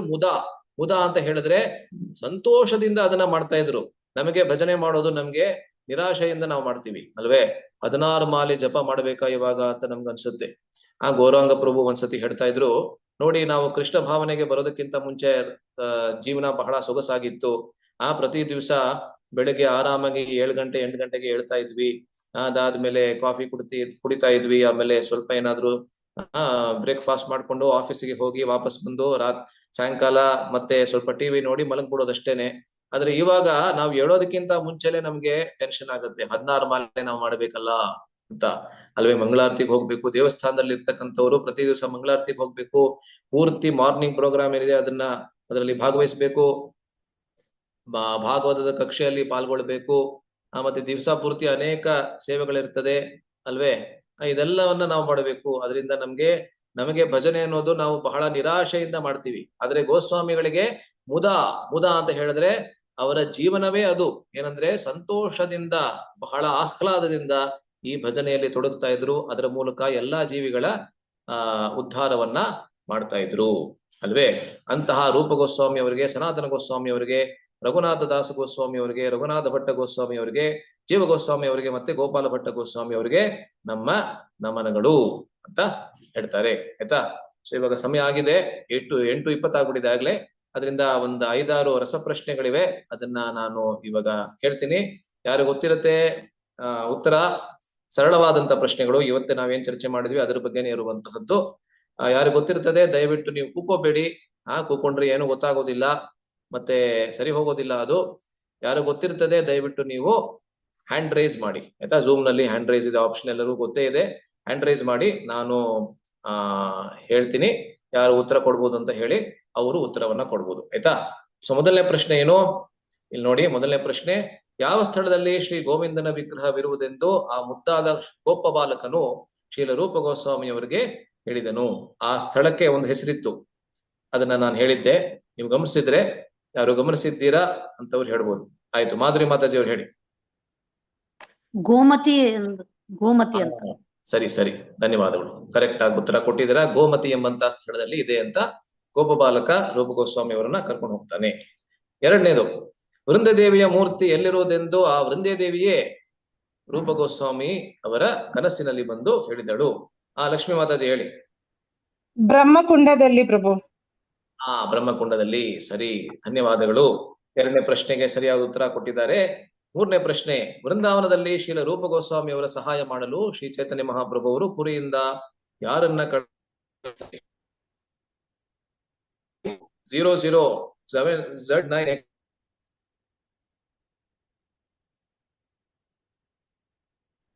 ಇದಕ್ಕೋಸ್ಕರ ಅನ್ಮ್ಯೂಟ್ ಮಾಡ್ಕೊಂಡಿದ್ದ IQ ಅವರು? ನಿಮ್ ಹೆಸರು ಗೊತ್ತಿಲ್ಲ ನನಗೆ. ಆಯ್ತು, ಮತ್ತೆ ಹ್ಯಾಂಡ್ ರೈಸ್ ಮಾಡಿದ್ದೀರಾ. IQ ಅವರು, ನಿಮ್ ಹೆಸರು ಏನು ಗೊತ್ತಿಲ್ಲ ನನಗೆ, ಹೇಳ್ತೀರಾ ಉತ್ತರವನ್ನ ಇದಕ್ಕೆ? ಓಕೆ, ಮಥುರಾ ಮೀನಾಕ್ಷಿ ಮಾತಾಜಿ ಅವರು ಹೇಳಿ. ಕಾಶೀಶ್ವರ ಪಂಡಿತ ಪ್ರಭುಜಿ. ಕಾಶೀಶ್ವರ ಪಂಡಿತರು. ಕರೆಕ್ಟ್, ಧನ್ಯವಾದಗಳು. ಮುಂದಿನ ಪ್ರಶ್ನೆ, ಇತಿಹಾಸದಲ್ಲೇ ತಿಳಿದಿರುವ ಮೊದಲನೆಯ ಗೌರಾಂಗ ವಿಗ್ರಹದ ಹೆಸರು ಏನು, ಮತ್ತೆ ಅದನ್ನ ಯಾರು ಕೆತ್ತಿದರು? ಬಹಳ ಸರಳವಾದಂತಹ ಪ್ರಶ್ನೆ, ಇದರ ಬಗ್ಗೆ ನಾವು ಚರ್ಚೆ ಮಾಡಿದ್ವಿ ಅಲ್ವಾ. ಕವಿತಾ ಮಾತಾಜಿ ಅವ್ರು ಹೇಳಿ. ಗೌರ ಗೋವಿಂದ ಏನು ನಿಮ್ಮ ಗೌರ ಗೋವಿಂದ ವಿಗ್ರಹ, ಅದನ್ನ ಯಾರು ಕೆತ್ತನೆ ಮಾಡಿದ್ರು? ಚೈತನ್ಯ ಮಹಾಪ್ರಭುಗಳೇ ಸ್ವತಃ ಕೆತ್ತಿದ್ರು. ಚೈತನ್ಯ ಮಹಾಪ್ರಭುಗಳೇ ಕೆತ್ತನೆ ಮಾಡಿ ಕೊಡ್ತಿತ್ತು ಅಲ್ವೇ. ಚೈತನ್ಯ ಮಹಾಪ್ರಭು ತಮ್ಮ ವಿಗ್ರಹವನ್ನ ತಾವೇ ಕೆತ್ತನೆ ಮಾಡಿ ಕೊಡ್ತಾರೆ. ರೂಪ ಗೋಸ್ವಾಮಿ ಅವರಿಗೆ ಗೋವಿಂದನ ದೇವಸ್ಥಾನದಲ್ಲಿ ಪ್ರತಿಷ್ಠಾಪನೆ ಮಾಡೋದಕ್ಕೋಸ್ಕರ. ಆಯ್ತಾ. ಮುಂದಿನ ಪ್ರಶ್ನೆ, ರೂಪ ಸನಾತನವು ವೃಂದಾವನಕ್ಕೆ ಬರುವ ಮುನ್ನ ಅಲ್ಲಿ ಆಗಲೇ ಬಂದು ನೆಲೆಸುತ್ತಿದ್ದ ಇತರ ಗೋಸ್ವಾಮಿಗಳ ಹೆಸರು ಏನು? ತುಕಾರಾಮ್ ಮಿಸ್ಕಿನ್ ಪ್ರಭು ಅವ್ರು ಹೇಳಿ. ಅವ್ರಿಗೆ ಗೊತ್ತಿದೆ, ಅವ್ರು ಎಷ್ಟೊಂದು ಬಾರಿ ವೃಂದಾವನಕ್ಕೆ ಹೋಗಿದ್ದಾರೆ ಅವರು. ಹರೇ ಕೃಷ್ಣ ಪ್ರಭುಜಿ, ಭೂಗರ್ಭ ಗೋಸ್ವಾಮಿಗಳು. ಇನ್ನೊಂದು ನನಗೆ ಜ್ಞಾಪಕ ಬರ್ತಾ ಇಲ್ಲ ನೋಡಿ, ಗೊತ್ತಿತ್ತು ಅದ್ರಿಗೆ ಜ್ಞಾಪಕ ಬರ್ತಾ.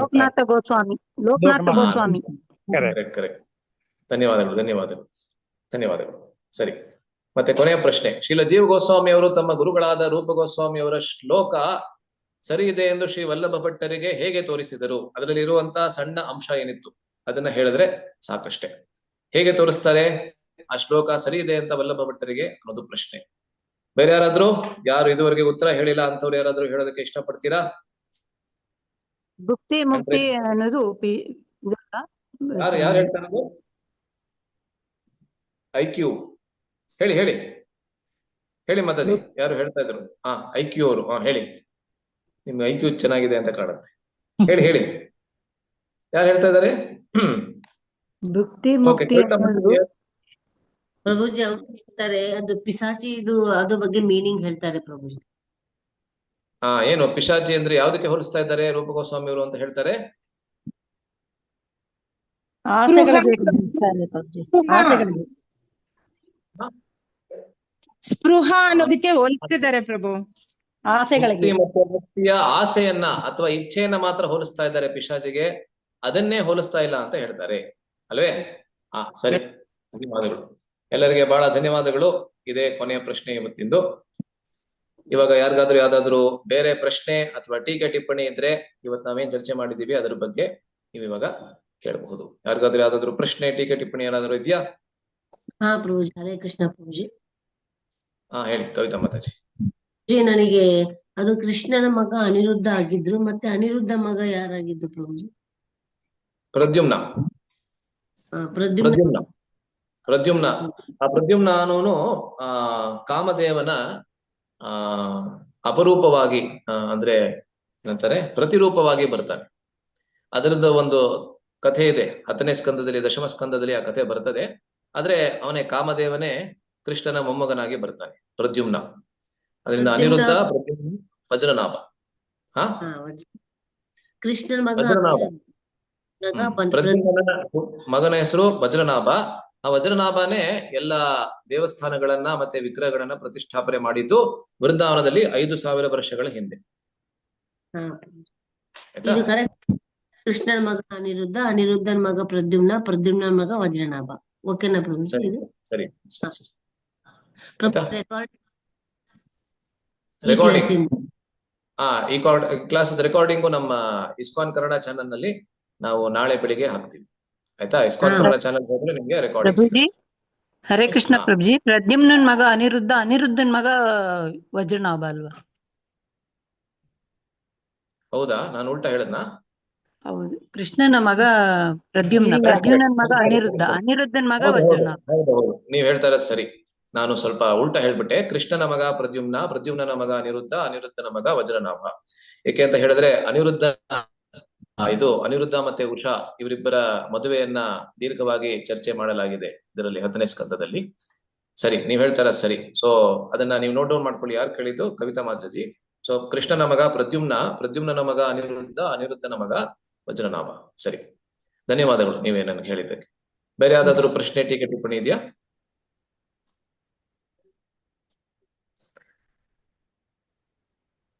ಬೇರೆ ಯಾವ್ದು ಇಲ್ವಾ? ಮಥುರಾ ಮೀನಾಕ್ಷಿ ಅವ್ರು ಏನಾದ್ರು ಕೇಳ್ಬೇಕಾ? ನೀವು ಹ್ಯಾಂಡ್ ರೈಸ್ ಮಾಡಿದೀರಲ್ಲ. ಇಲ್ಲ ಪ್ರಭುಜಿ, ಅವಾಗ್ಲೇ ಮಾಡ್ತಿದ್ದು, ಹಾಗಂಗೆ ಇದೆ. ಹಾಗಾದ್ರೆ ಸರಿ. ಓಕೆ, ಹಾಗಾದ್ರೆ ಇಲ್ಲಿ ನಿಲ್ಸೋಣ. ಎಲ್ಲರಿಗೆ ಧನ್ಯವಾದಗಳು. ಮುಂದಿನ ವಾರ ಇದನ್ನ ನಾವು ಮುಂದುವರಿಸ್ತೇವೆ. ಅಲ್ಲಿವರೆಗೆ ಎಲ್ಲರಿಗೂ ಶುಭವಾಗ್ಲಿ. ಎಲ್ಲರಿಗೂ ಧನ್ಯವಾದಗಳು. ಹರೇ ಕೃಷ್ಣ. ಶ್ರೀಲ ರೂಪ ಗೋಸ್ವಾಮಿ ಪಾದ ಕಿ ಜೈ, ಶ್ರೀಲ ಪ್ರಭುಪಾದ ಕಿ ಜೈ. ಹರೇ ಕೃಷ್ಣ. ಹರೇ ಕೃಷ್ಣ ಪ್ರಭು, ಧನ್ಯವಾದ. ಧನ್ಯವಾದಗಳು ಪ್ರಭುಜಿ. ಹರೇ ಕೃಷ್ಣ ಪ್ರಭು. ಹರೇ ಕೃಷ್ಣ ಪ್ರಭು, ಧನ್ಯವಾದಗಳು. ಹರೇ ಕೃಷ್ಣ ಪ್ರಭುಜಿ, ಧನ್ಯವಾದ.